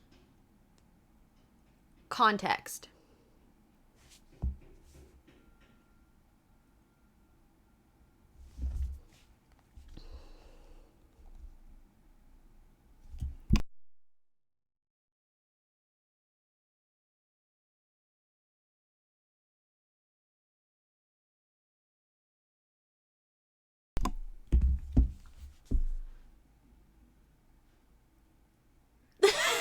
Fish and chips places on the other side. Here's a snail. There were a lot of snails. We had a lot of snail shells too when we were digging. I just wanted to show the arch and the arch. There's a window. That's a fireplace on the next floor. This I took a photo of because of this weird line. I think it's just a fracture. But Ireland doesn't get earthquakes. They don't get earthquakes. They don't have hurricanes. They do deal with flooding. They don't have volcanoes. Your menu didn't have prices. Yeah, it was one of those restaurants that doesn't show the price on the menu. And we were like, bye. And all those awards on the front. So there's this line and there's this line. So I think this was filled in. But we didn't get a chance to really talk to him about it. But, like, you can see, like, specifically that line.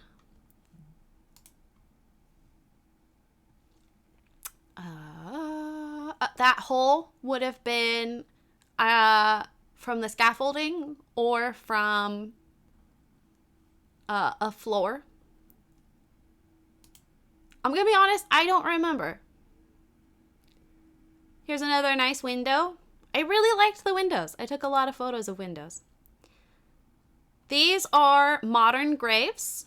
I mean, I shouldn't say modern. Some of them are like late 1800s, 19. Exactly, Bounding. But there's no, like, I mean, I guess this is kind of a bottom triangle. Yeah, it's interesting that it's like this. And then it's got this top stone too. It was cool to get to a point where we started to notice details like that. Because at first, everything just kind of blurred together. And then as you learn to look for these details. Anyway, so I talked about this earlier. I don't think I finished my sentence. So the churches aren't in use, but they're still considered holy sites. And so a lot of people get buried there. And if you're wealthy, you have little like plaques and stuff. Over here, you can see that this window was partially filled in. You can even see like the line. The training kicked in. Yeah, exactly. Tiny window that got filled in. Whatever this was got filled in. That was my favorite, is to spot the little things that like got filled in or altered over time. Just based on what they needed or, you know, what style they were trying to embrace. Deconsecrated. I don't know what that means. This is an archway. Something to do with monastery. It's super fancy. There's a fancy word for this. But I just liked all the patterns and how fancy it was. Like, look at this. Look at this carving. This is modern restoration, but it is to imitate what this was. Like, imagine this whole thing. And you can tell because of the stonework. You can see it's a different color. And then look, even these are carved intricately. Different patterns. They're not the same pattern used. You can tell because there's a circle, but then over here there's like these frills. Over here you've got some sort of 4 pattern. And then this side, again, has 4 different patterns that don't match these ones either.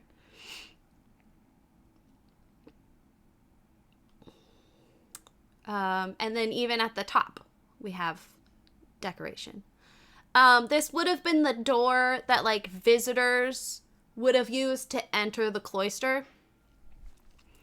But its placement is weird, which is, or maybe that's a different church. That might be a different church. There are so many churches. This is a fireplace. I really like the fireplaces too.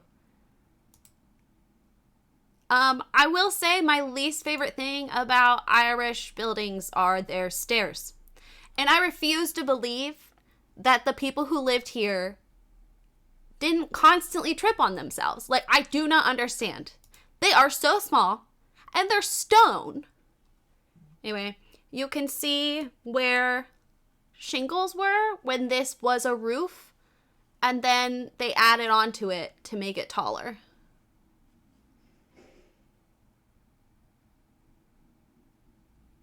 Desecrated, deconsecrated.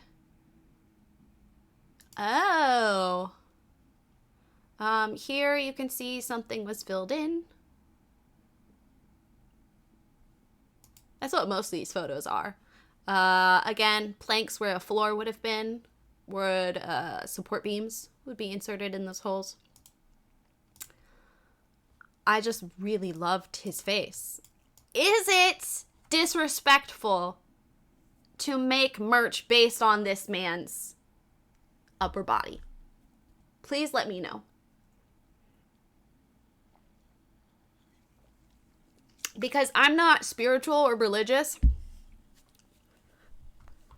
I mean, I did make kind of questionable merch referencing the Bible, but no one bought it, so it's fine.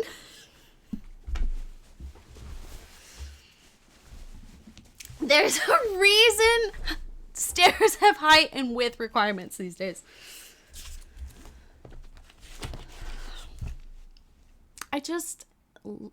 He looks like he has so much attitude.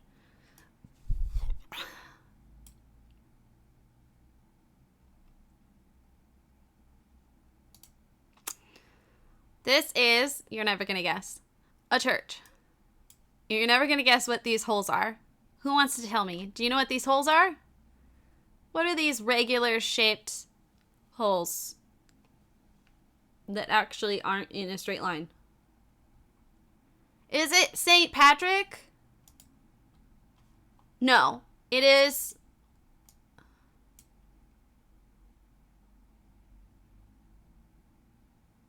the patron saint of this parish.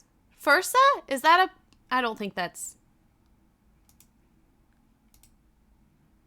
Here's a window. Support beams. This is where one of the great walls great halls were when I showed you that really intricate window arch. Yeah, probably scaffolding. This is where it remains, and they just use it as like a horse pasture now. And it's just wild to me. Like, I'm pretty sure this is one of the walls of the Great Hall. And now a horse is just... They just live here. There's a window on the fireplace. What was I looking at here? I think I was looking at the chisel lines.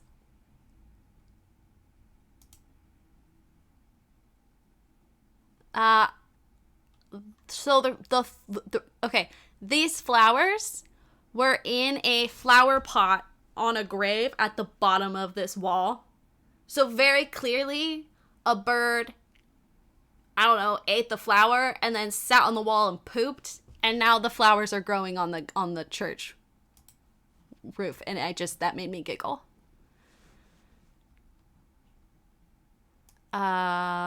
I just, again, was showing like how each tile's different.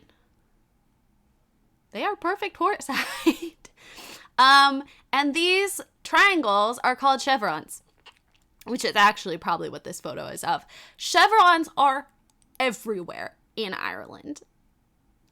The McDonald's had this accent wall, literally giant chevron print.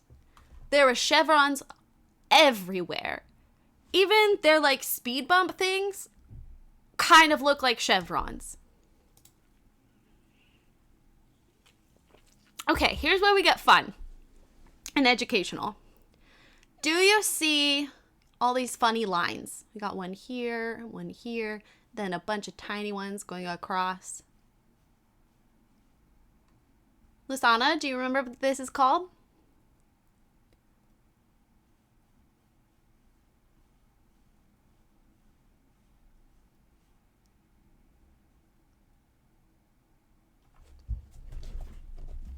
It's called wicker centering, I think. It is a unique building technique to Ireland. They have not found this at other medieval sites off Ireland.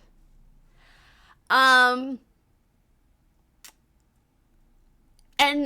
usually when these arches are built to make like a window arch, typically what people do is make one out of wooden planks.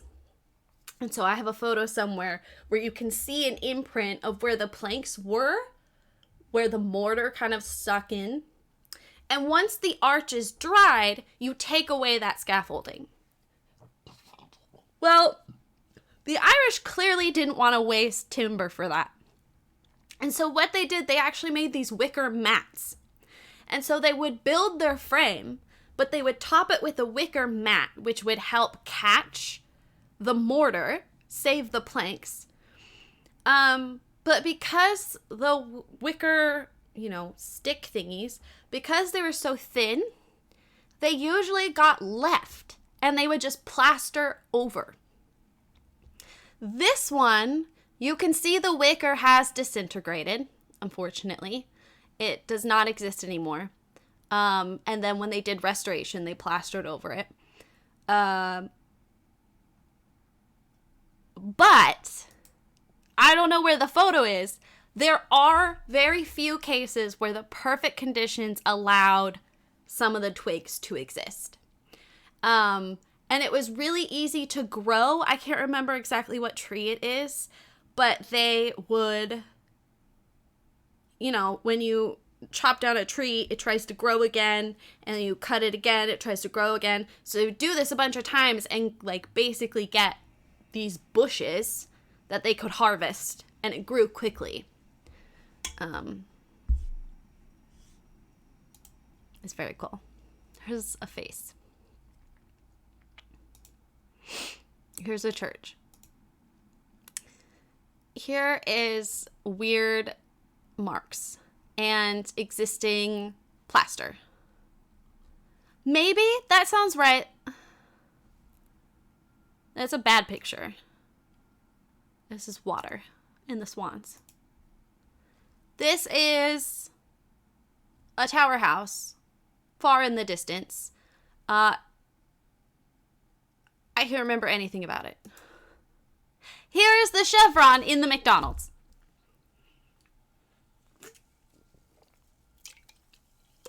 Probably Willow. My middle name is Rowan. They spelled it wrong because my birth father's a fucking idiot. But anyway, this is what my middle name is based on. Life-giving female magic. Anyway, I got excited. I was like, oh my god, me. Just, I think, fancy arches. Again, those. That's me. It's me. It's me. It's me. It's me. That's the drain. This is again. I think we saw this one already. But this is like, you know, one of the rich people making themselves a plaque to be buried here. That's me. Oh, okay. Well.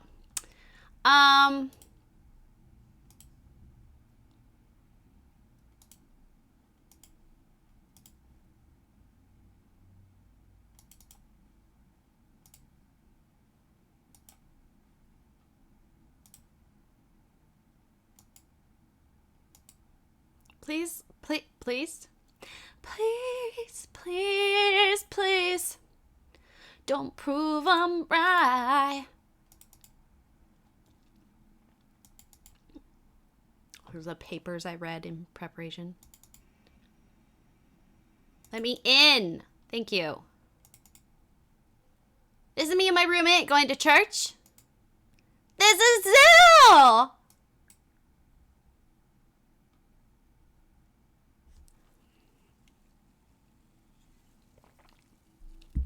I got a selfie with each of them alone.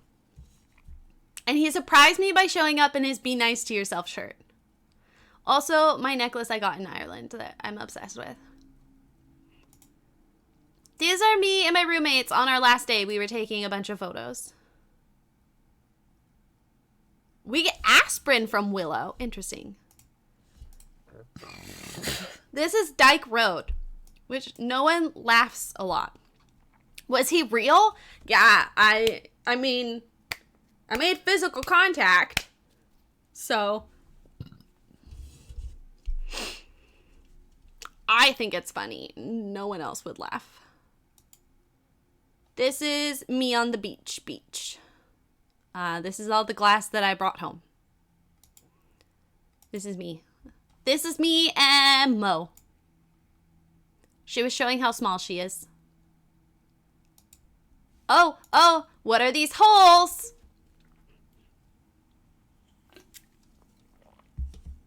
That's floor. We know that because there's like doors and stuff up here. That's Mo. That's Mo. That's Mo. That's Mo. That's B. Up the sketchy staircase. Is me. This is me Skyping JJ. Foggy Bottom. See, that's funny. This is Matt. This is my shells. This is B. these are my roomies. On like the last site I saw when I was very sick. I didn't go with them on Thursday. This is like before we fully bonded from trauma. So things were still kind of like, you know.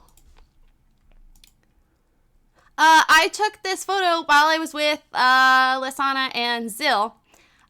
This arch is called the Spanish Arch. It remains from the Spanish Wall. But I was really taking a photo of the the cyclists.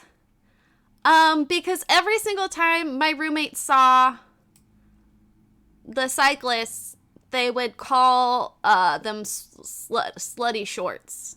Like, oh my god, they're wearing those slutty shorts.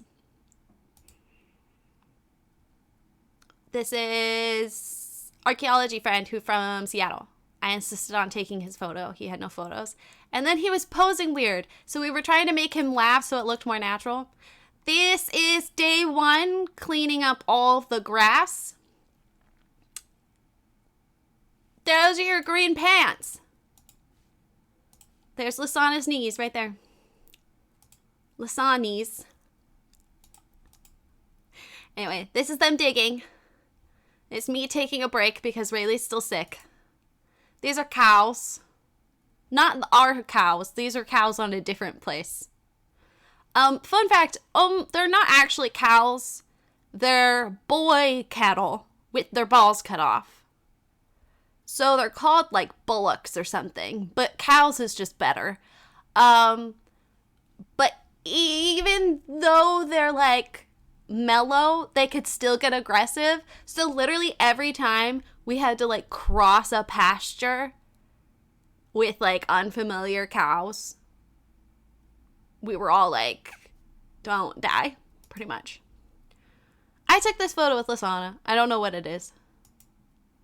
This is me Skyping. FaceTiming. This is, Lisana, I don't know if I told you, but I found out the answer to this. This is on the beach.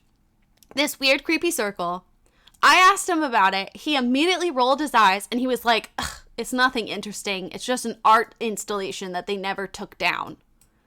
So it's from like 5 or 6 years ago. And, it looks cool, but it's not actually anything medieval, which is a shame. This is the beach that had good sea glass.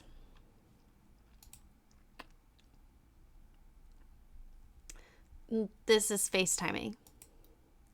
This is the story of a girl, cried a river and drive the whole world.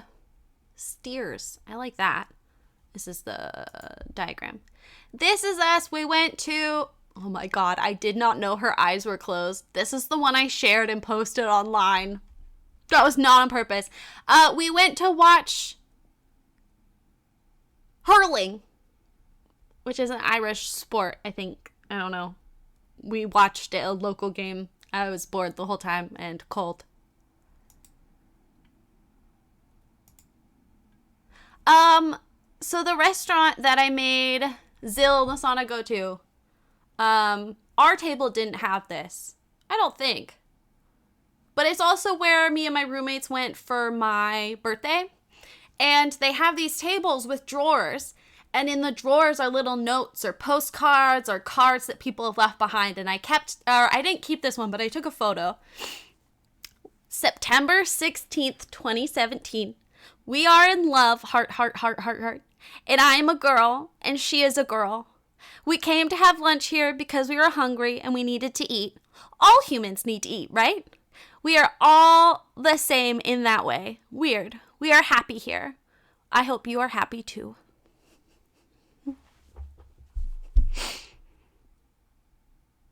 It reminds me of like early in my relationship with Brie, when I would like write in my journal, like specify we're both girls. So I like to think that this was early in their relationship too. This is the latte either that Lisana got or Mo. I can't remember who I took the photo of. This is the birthday cake they got me.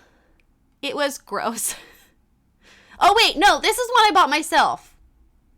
this one was good. We froze it, so it was better frozen, but like it was not good unfrozen. I bought myself this one. These are a day after digging in the rain. Yay, Bounding! You can thank Mo for that. Also, they actually got me an apple pie for my birthday. Ireland has no idea how to make apple pie. It was disgusting. It was the worst apple pie in my life. And wine. They were so cute. Like, they were so insistent on celebrating my birthday. No one's ever cared about my birthday before except Nassim. Mystery solved. Oh, that's right. You got tea. You and Zil both got tea. In school, like in middle school, my friends would decorate each other's lockers for their birthday, and they never decorated mine. And one of them literally had a locker next to mine because it was alphabetized. And they never decorated mine. And no one really celebrated my birthday of their own initiative until Nassim threw me a surprise party. And my roommates were so insistent. They were like, what kind of cake do you like? Where do you want to go for your birthday? What do you want to do? And they knew that I did not want to go pub hopping. So they were like, we can go here for brunch. And then I was like, can we go shopping afterwards? And they were like, yeah, we'll go shopping afterwards. And we went to like all these different thrift stores in River Island and stuff. But they were asking me, because they would buy themselves alcohol. They were like, really, do you want us to get you something? And I was like, I don't really drink, because I wasn't Irish Rayleigh yet. I am Irish Rayleigh now. I get cocktails when I go to lunch with my friends. I'm so adult and sophisticated. You can be an adult and not drink cocktails, but I'm proud of myself that I'm not insecure about ordering alcohol anymore. Anyway, I was like, I like really dry wine. And they were like, I don't know what that means. And I was like, really? Like, I don't want sweet wine. And so they did Googling and showed up with a bottle of wine. They were like, here, we tried to get the driest one for you. We hope it's okay. I was like, guys, and the pie and going out to brunch. It was all very cute. And they very much were like, do you want us to like come with you? And I was like, I'm gonna go to brunch and I want to go shopping. And they were like, right, but do you want us to come with you, or do you want to go by yourself? This is me showing Lasana that I know how to eat a stroopwafel. It was too small for my mug, so I used a spoon. We'd be wine buddies. Yeah, I don't like sweet beverages, really. I drink my coffee black. I drink my tea mostly black. Like if it's black iced tea. I drink like tea with like a splash of milk now.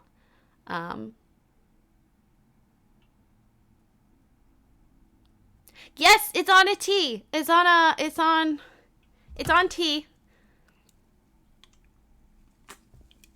One of my roommates went to Belgium for a concert one weekend and then came back with snacks.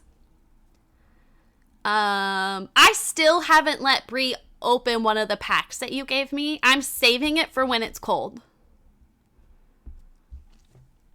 Like, I like juice, but even smoothies, I tend to get like ginger ones. Anyway. This lane went to a bunch of different farms, and there were a bunch of different dogs and like cats that were here, and they would come over and give us snuggles and stuff.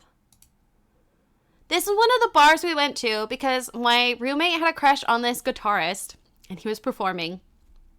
It was such an awkward night.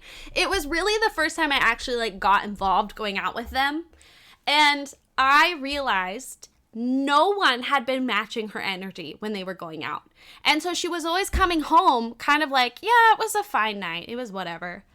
And so like we left and she was like, that was the best night. Last night was so much fun. And she was so happy. And I realized no one had been matching her energy. Everyone else had been just like, whatever. And she and I were like belting the lyrics to the songs he was playing, and we were being like emotive, and we were clapping for him, and we were laughing at his crowd work. And like literally everyone in our group was like amused by us interacting with the musician who's performing and trying to talk to you. At one point, he looked over at us. This is the table of the first group. We're sitting right next to them. He looks over at us and he was like, "Are you all American?" And we're like, "Yeah." And he was like, "Where are you from?" And I was like, "We're from all over," because we don't need to go one by one. Everyone's from a different state. And he was like, "Oh, why are you here?" And so someone at this table goes, "Oh, we're here for archaeology." And he was like, "Oh, okay, what are you digging?" Which is like, this is very common order of questions from Irish people who find out. Every Irish person was excited. And Rory was telling me, he was like, "Don't get me wrong, we appreciate that tourists come, but it's way more meaningful to us when we know that someone's coming and staying and like learning about our culture. Like it's much more like fulfilling and like flattering." So they always get excited. They always want to know what we're digging. And so someone told him Tower House, and he was like, "What is a Tower House?" And one of these girls started to explain, and she goes, "Don't worry about it. Just go back to singing." Or like, go back to playing your guitar. One of the two. I was shocked. I was like, that was so rude. That was so rude. He was genuinely interested. Yes, it was a loud bar, but like, dude's just trying to talk to you. He was genuinely interested. He would have ended the conversation if he wanted to move on. She also, apparently I had really great one-liners, and the more that I think about it, like, yeah, I did have great one-liners. I can't remember what she was doing, but she knew that Rachel liked the musician, and so she was kind of like, at least pretending that she was gonna say suggestive things. No, she's a lesbian. And she's like looking over at us, and Rachel's like, "Stop, it's fine." And like she's smiling, so like, because she doesn't want to be rude. And this girl, she's like, "We're just trying to help." And I was like, "Yeah, we're trying to like, you know, ease our way in, not be a bullet train."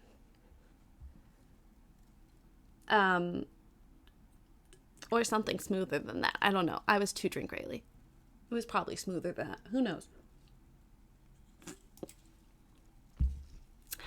This is our way home. This is Lasana and Zill. Yeah, it was just really awkward. I will say, I was really proud of Rachel because we like amped her up. She took a $1 American bill and wrote her WhatsApp and her Snapchat and put it in his tip jar. I was like, do it, do it, do it. I was so proud of her. She goes to put it in the tip jar on her way out and knocks the tip jar off the counter. And like has to pick it up and put it back. And he's right there. The tip jar is like right here. She was so mortified. I was like, at least he'll know who the dollar's from.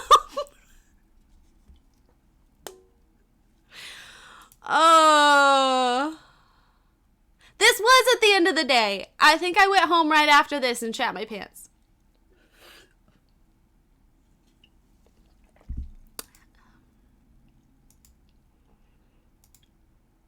This was at the second hotel we stayed at, which was very like Alice in Wonderland coded.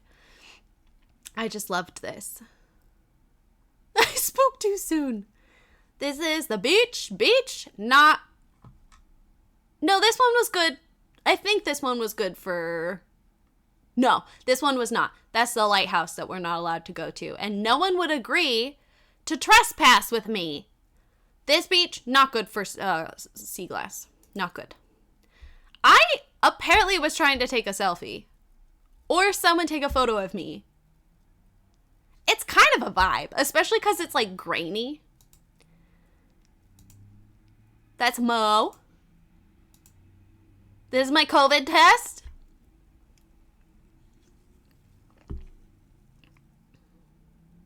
Probably.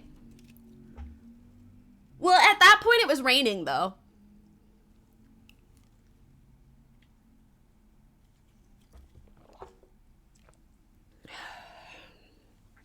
Just to prove that I'm not lying.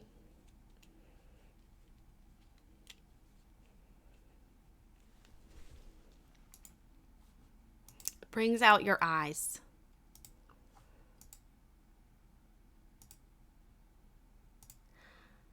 One of the questions that Mo decided to ask during the dig, was what animal would you be?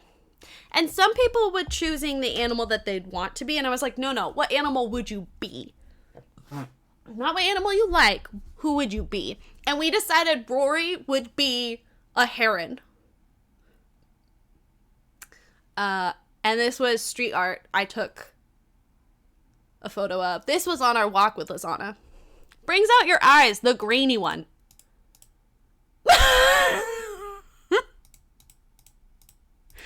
You're a dork. This is B again.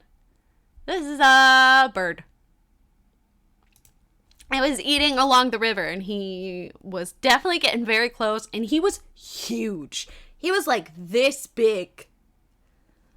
Not used to seagulls being that big. This is John. I miss him so much. I mentioned something about like don't worry when Rory hires me next summer, blah blah blah. And he looked at me and he was like, "You would come back?" And I was like, "Of course I would." And he looked so happy. This is on the bus ride home or on the way there. This is the French toast I ate the morning of the second hotel. Best French toast of my life. And I was sick with COVID. It was like this little dining room that was set up, and she would come over and be like, "Hey, what do you want for breakfast?" And it was all included. And then she would bring it over when it was ready. I told her, I was like, "This is the best French toast I've had in my life." And she was like, "Oh, really? I'll pass that along. We always get nervous when French guests order it." I was like, oh my God. Mo. Look, there's us. This is like when we first got there. Before I knew about his shirt, too. Look at her. Look how cute Lizana is. Look at how cute Will. I've been on the phone with Will multiple times.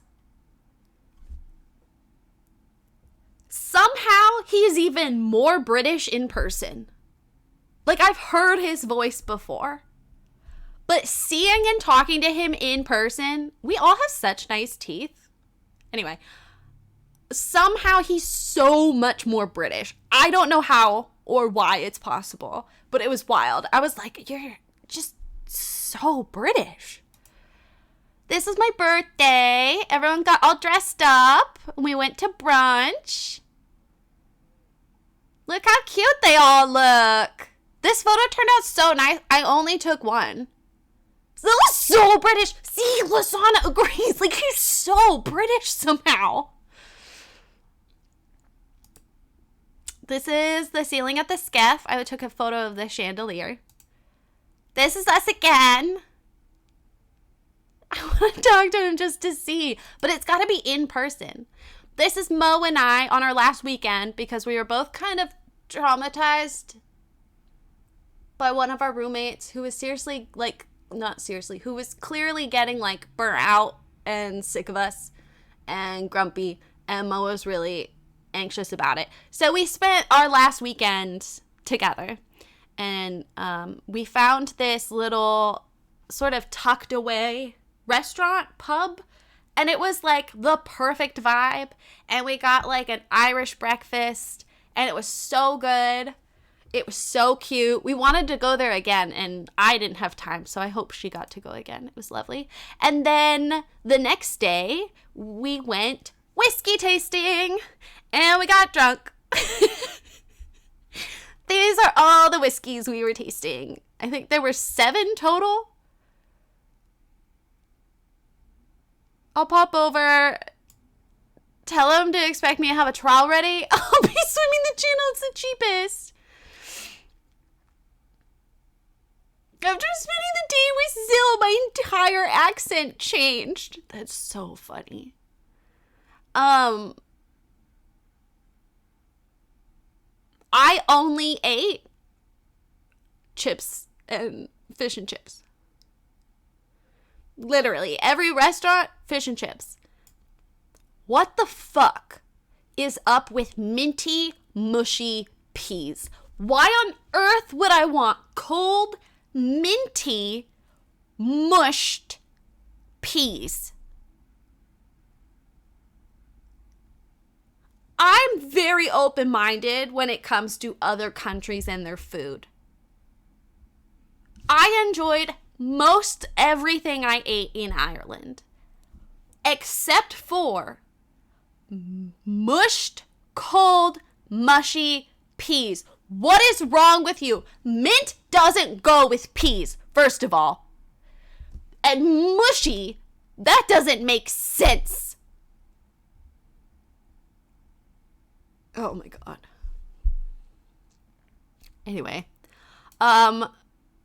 actually, this restaurant and this restaurant both gave us like a big, like a normal sized glass of water with ice, and both times I almost started crying and Mo got very uncomfortable. Because the entire trip, they gave us basically like whiskey glasses. Like, that's what we use for like liquor.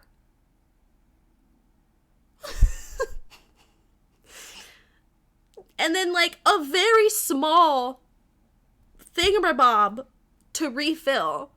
And I basically, like, one time I almost just took the whole and then just drank. I can't remember what they're called, so feel free to remind me.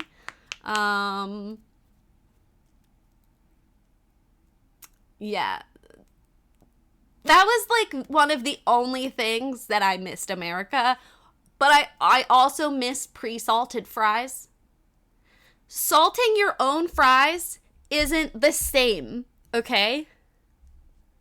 For a water glass, it should be bigger. I get it for like juice or soda, but it's water. In Ireland, I don't know if the carafe, yeah. I don't know if the rest of y'all do this too. I wouldn't be surprised. But in Ireland, the fries come unsalted, and then they give you salt packets, and then they come in a bag so you can put the salt in the bag and shake it. What is wrong with you? First of all, when they've been sitting there now, unfried, the salt doesn't stick. They can be full more than once. What does that even mean? You can get refills of water.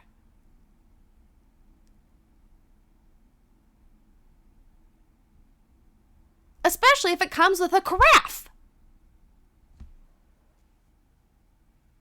Why do you not want to hydrate each other? Y'all want to shit on American, cuisine, but at least we're drinking water.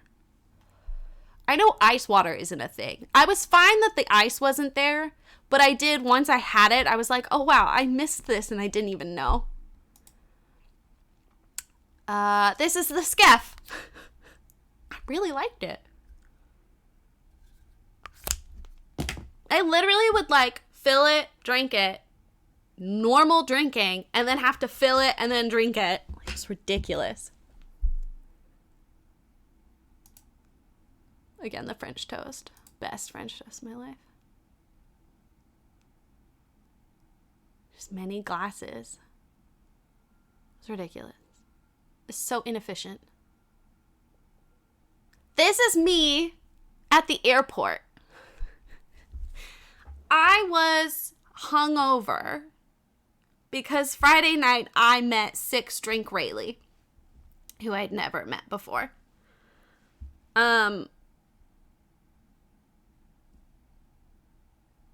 well, I'm just gonna start bringing my own cup. When I go back to Ireland, I'm just gonna bring my own cup everywhere. And Jay told me, one, that if I was gonna buy whiskey as gifts, to do it at the airport because it'd be cheaper with the duty free. Second of all, go up to the person and tell them a whiskey you liked, and they will give you samples. And the samples are basically half a shot. I was hungover. I also love Writer's Tears. I have a story with that. So I drink from the ground. I basically had maybe 2 drinks just standing at this guy's station because he gave me so many samples. At one point he poured one. He was like, I didn't mean to pour this for you, so you could just have it. It got to a point where I couldn't taste the difference anymore. I think it's the only reason I didn't have a headache, I'm gonna be honest. That, and I'm good at hydrating. Anyway, I did end up buying a bottle of Writer's Tears. I think it was this one. It was like the airport exclusive. And I bought it for my mom. One of like the first dinner when I came back, we went to like this whiskey restaurant. I didn't realize it was like a whiskey place. So I asked him, I was like, what kind of whiskey do you have? And he looked at me like I was crazy. And I was like, what am I missing? And I turned and the whole wall behind the bar is whiskey. And I was like, I see. Like, yeah, bounding, but also he was so enthusiastic about it. He just wanted to, like, tell me everything about whiskey. It was very cute. Anyway, the restaurant had Writer's Tears, and I got so excited that I didn't even bother asking how much it was for 2 fingers. On the rocks.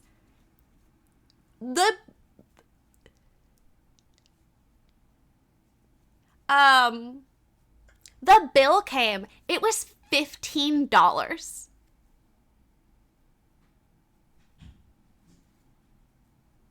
Which for America, that's insane for 1 drink. But Bree said that they do sell it at one of the like liquor store thingies. We have these giant like basically warehouses that you go and buy booze.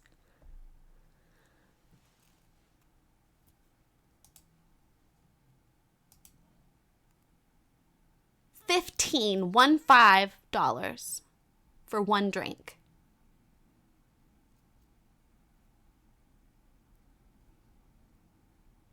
That's insane. And like, I get it. It's imported, but literally like 80% of whiskey is imported. Like, that's not. Yeah. Yeah. I was like, oops. Anyway, this is me doing laundry the European way.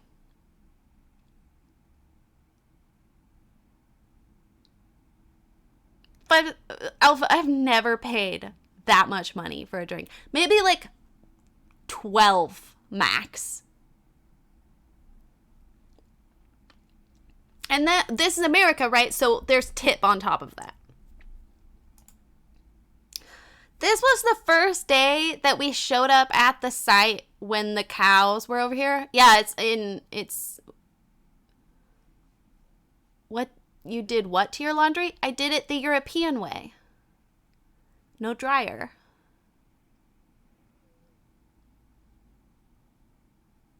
Also, that washer was so small. Mine could fit like 2 children. That one could barely fit 1 bag of laundry. I had to like choose what I wanted to wash. Anyway, we showed up and they were all in a line, all by themselves.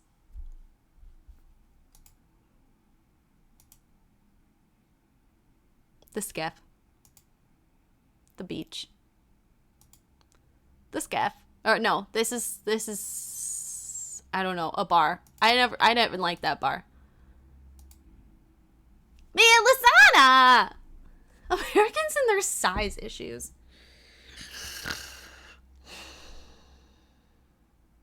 I think you're forgetting that, like,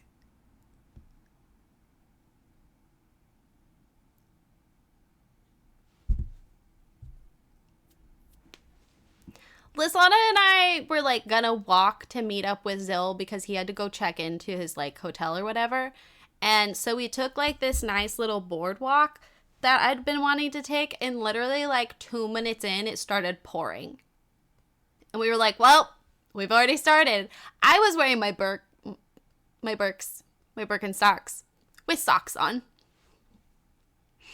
I'm actually kind of glad I had socks on because it kept me warmer. And this is a vest underneath, so my arms literally only have a light jacket. Bar.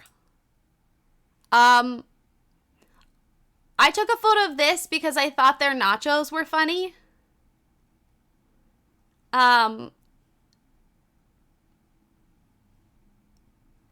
Cheese sauce drizzled with ranch dressing. I have never once heard someone put ranch dressing on nachos. But also, we couldn't find ranch anywhere. So where were they getting ranch from?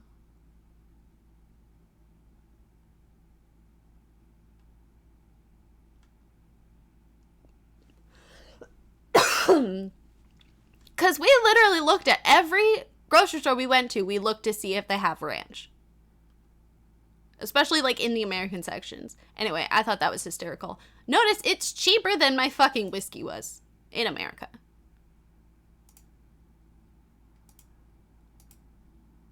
This was the sign for the toilet when Mo and I went out. I thought it was funny.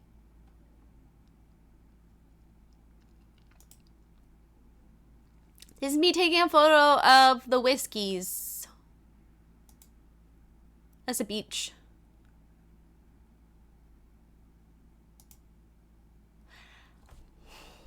This was the night we met Six Drink Rayleigh. When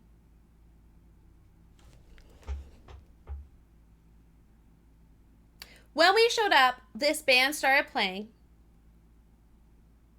They did really cool mixes of songs. And there was this huge area surrounded by tables that clearly was meant to be a dance floor, and no one was using it. And at this point, I'm 6 Drink Rayleigh. Maybe 5? I might have been 5 Drink Rayleigh. 5.5. And they started playing Shut Up and Dance With Me by Walk the Moon, which is my song. Because I love Walk the Moon. Especially that album. So Rayleigh started dancing on the dance floor by herself. Very close to the stage. She looked so happy. Not in a like, wow, she can't dance. But like in a happy way. She had like 5 minutes earlier been like, feel free to come dance. Hi Mom. I tried to get my roommates to join me. They were too self-conscious. I kind of got them to dance on the edge and like slowly try to pull them in. And then like another couple came and started dancing. And soon the whole dance floor was full. Like an hour in, no one even knew it'd been empty before. So they show up, but there's already a dance floor. There was a whole dance floor. The band looked so happy when it started filling up. And we stayed in the front and we were dancing and stuff. Apparently I'm too loud for Brie. And at the end of the set, they had like turned off the mic and everything. And as we were leaving, they like looked over at us and they were like, thank you. The energy was so good. Braylee had so much fun. We didn't get home till like 2:30 in the morning. And we had to walk. This is when we went to watch F1. I did that. I will say, one of my roommates on the way home, she was like, oh my God, that was amazing. Like, we did that. And I was like, we? We were watching the F1 race and Mo got a nosebleed. So I came with her and I was helping. See, paper towel.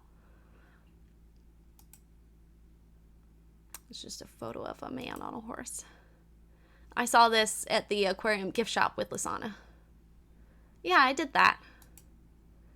And I was riding that high, like up until my biopsy on Monday, and then it all fell to shit. This is me teaching Lasana about punch dressing. This is another example of a modern building leaving features of the original medieval building. This is the airport, Dublin Airport. I thought it was just really cool. But also it was really weird because all these areas had like walkways and fencing, but like not used at all. I thought it was weird.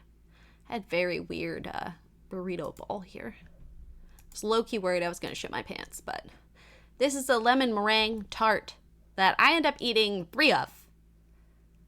All at different times, but it was so good. I used to like, I literally had a dream about it. That's how good it was. This is the first night I agreed to go out, me and Mo. I hated this. It was so uncomfortable. It was me and Mo on one end of the table with a couple of the other girls. And then all the guys were on the other end of the table. And at one point I heard the really tall, annoying one. I heard him go, you know, it's just so frustrating because where did I get this blister? Sorry, I got distracted. It's just so annoying because, like, I think the problem with American archaeology, it's just, I think it's colonialism.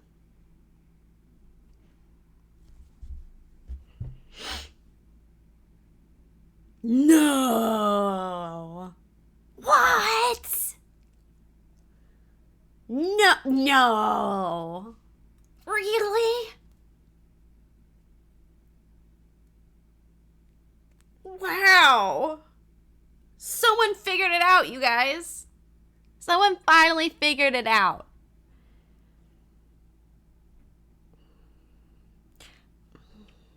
He said so many wrong things so confidently that it was almost impressive. This is when I was sick and they went out without me. That's me doing my laundry the European way. That's the bar. This is me photoshopping myself into the photo that they took because I was there with them and they took this photo without me. So I photoshopped myself in. I did this with an app on my phone. I'm very good at it.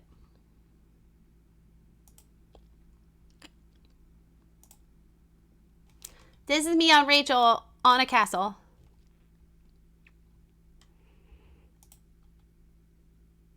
I don't know whose idea it was to take this photo, but I'm the one who, this pose, but I'm the one who insisted we take a photo.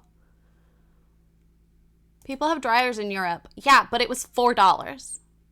This is a cave we were in.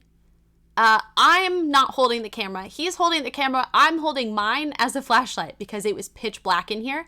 And this is a bat that we didn't notice until we were on our way out.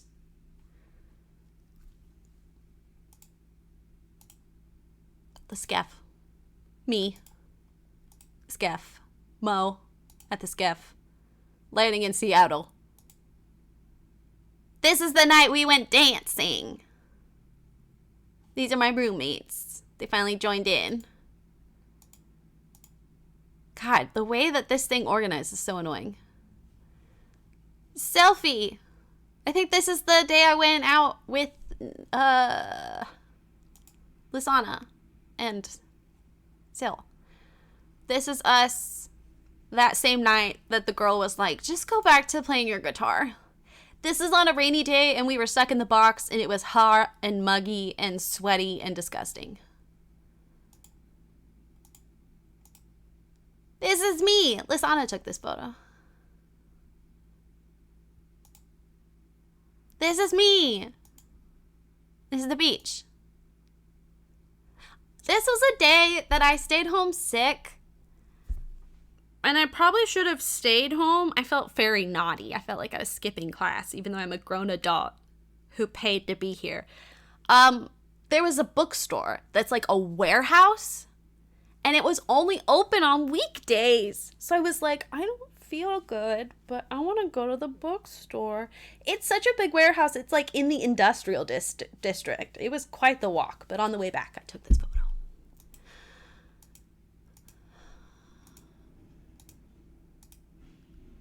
This is the photo I took of Mo to prove that she has red hair. Her dad is a ginger and her mom is Filipino, but she did not believe us when I told her her hair was really dark red, especially red in the sun. She was like, no, it's not. So I took the photo and I was like, girl, in case you were worried your dad wasn't your real dad, here you go. Yeah, we thought it was funny. Poor Matt was like, what the fuck just happened? Yeah.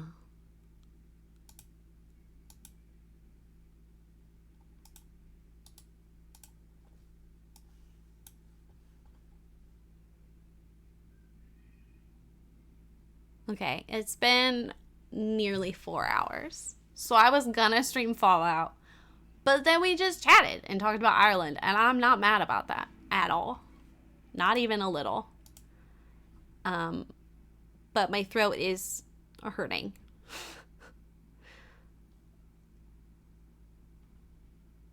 From talking so much.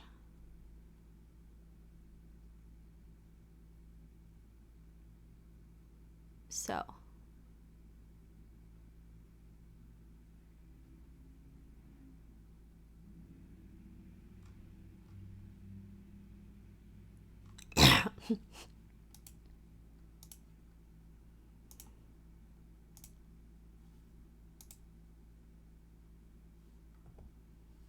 I like the just chatting streams too. I was insecure about it like one of the first times we did it.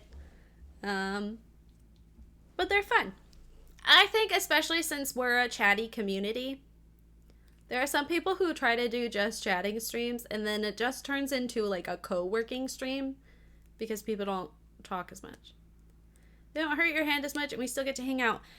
True. I somehow have this blister on my finger. I didn't before stream. So I'm not sure what that is from. It feels like we're on a group FaceTime. Stop, I'm gonna cry. I'm glad you like the owl in the concept for the next merch line. I would like to get it out before September. We'll see if that actually happens. I have a really hard time focusing right now. I'm having a lot of brain fog. And I'm just like tired all the time. So sitting there and drawing and actually focusing has been hard. But I did it while Brie and I were finishing up Good Girls Guide to Murder. Yeah, random blister. Blood blister, too. Like, I must have bashed it into something, right? It's totally possible. One of the side effects of gabapentin is clumsiness. Because it, like, helps chill out your nerves. So, I mean, I'm not taking enough of a dosage, but like high. or pinched. I don't remember that. I don't remember anything like that happening though. I can't think of what I'd be pinched in.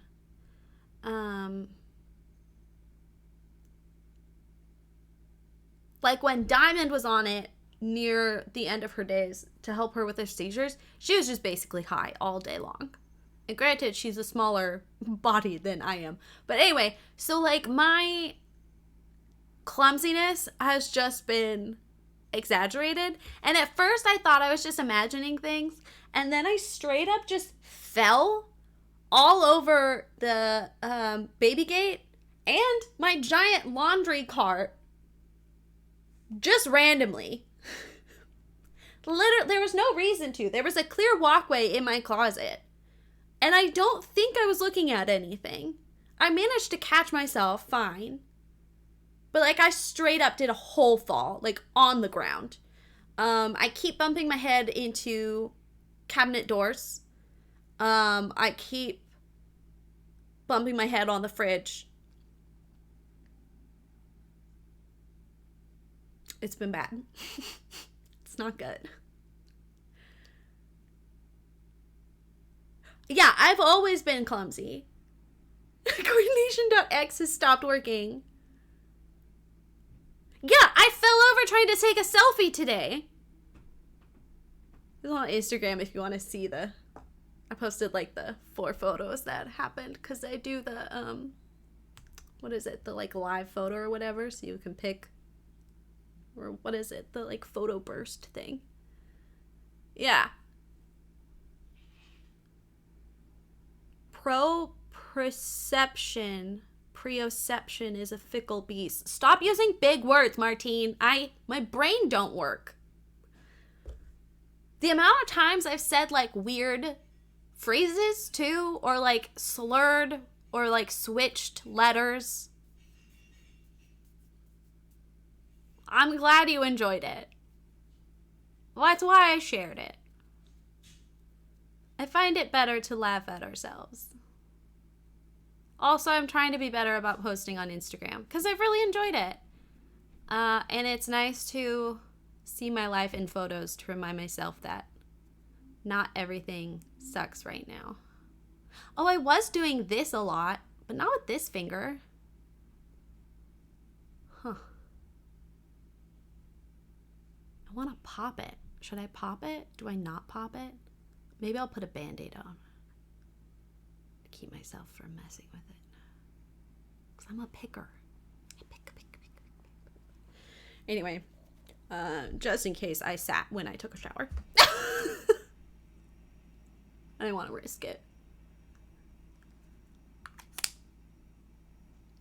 Sense of where your body is in a space. Yeah, no, I don't have that.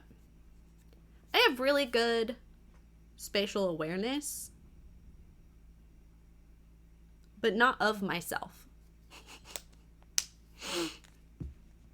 You know what I mean? Random bruises are wild. They kind of creep me out too. Don't pop it. Okay, I'll put a Band-Aid on it. I have a cute one with sprinkles.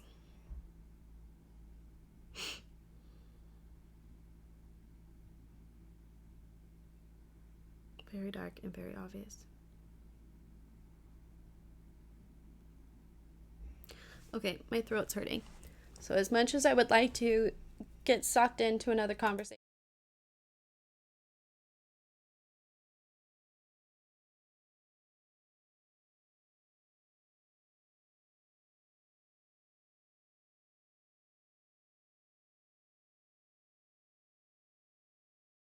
I was talking about this with May over the weekend.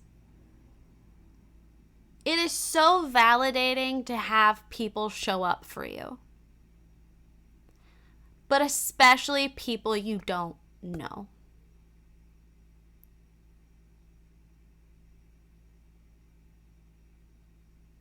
Please doesn't bring down for years. So thank you. Especially when I'm not feeling great physically and mentally. Yeah, it's not on the ending screen. That's why I switched screens. I mean, that's not why I switched screens. but also partially. Oof, pinky. Can you hear me now?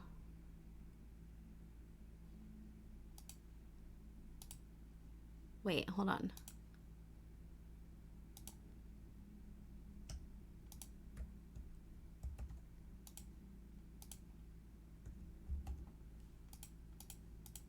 So anyway, thanks for showing up for me. It means a lot. Especially when I'm being inconsistent. I'm going to try to stream tomorrow. We can chat. We can play Fallout. I really wanted to try to play The Sims, but as I mentioned at the very beginning, just setting up stream and like the typing and stuff was irritating my pinky. So let's not do that then. It's fun. I like streaming. It makes me feel like I did something. I got a lot done yesterday. I was really proud of myself. I worked on like 3 different designs. I cleaned up my bathroom. I worked on my closet. I put all the recycling together. I feel like I did something else. Well, then I got tired. So I played Fallout until bedtime. And then we watch Here For You, Not the Peppy. It's always nice to know you're well, but it's not a requirement ever.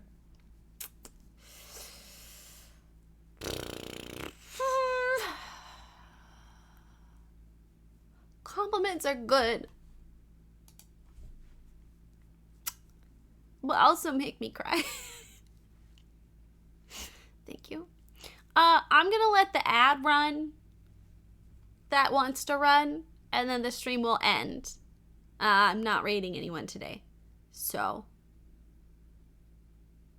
the stream will keep going, but I will be gone, and you do not need to stay. Okay, we all understand what's happening. Okay, bye.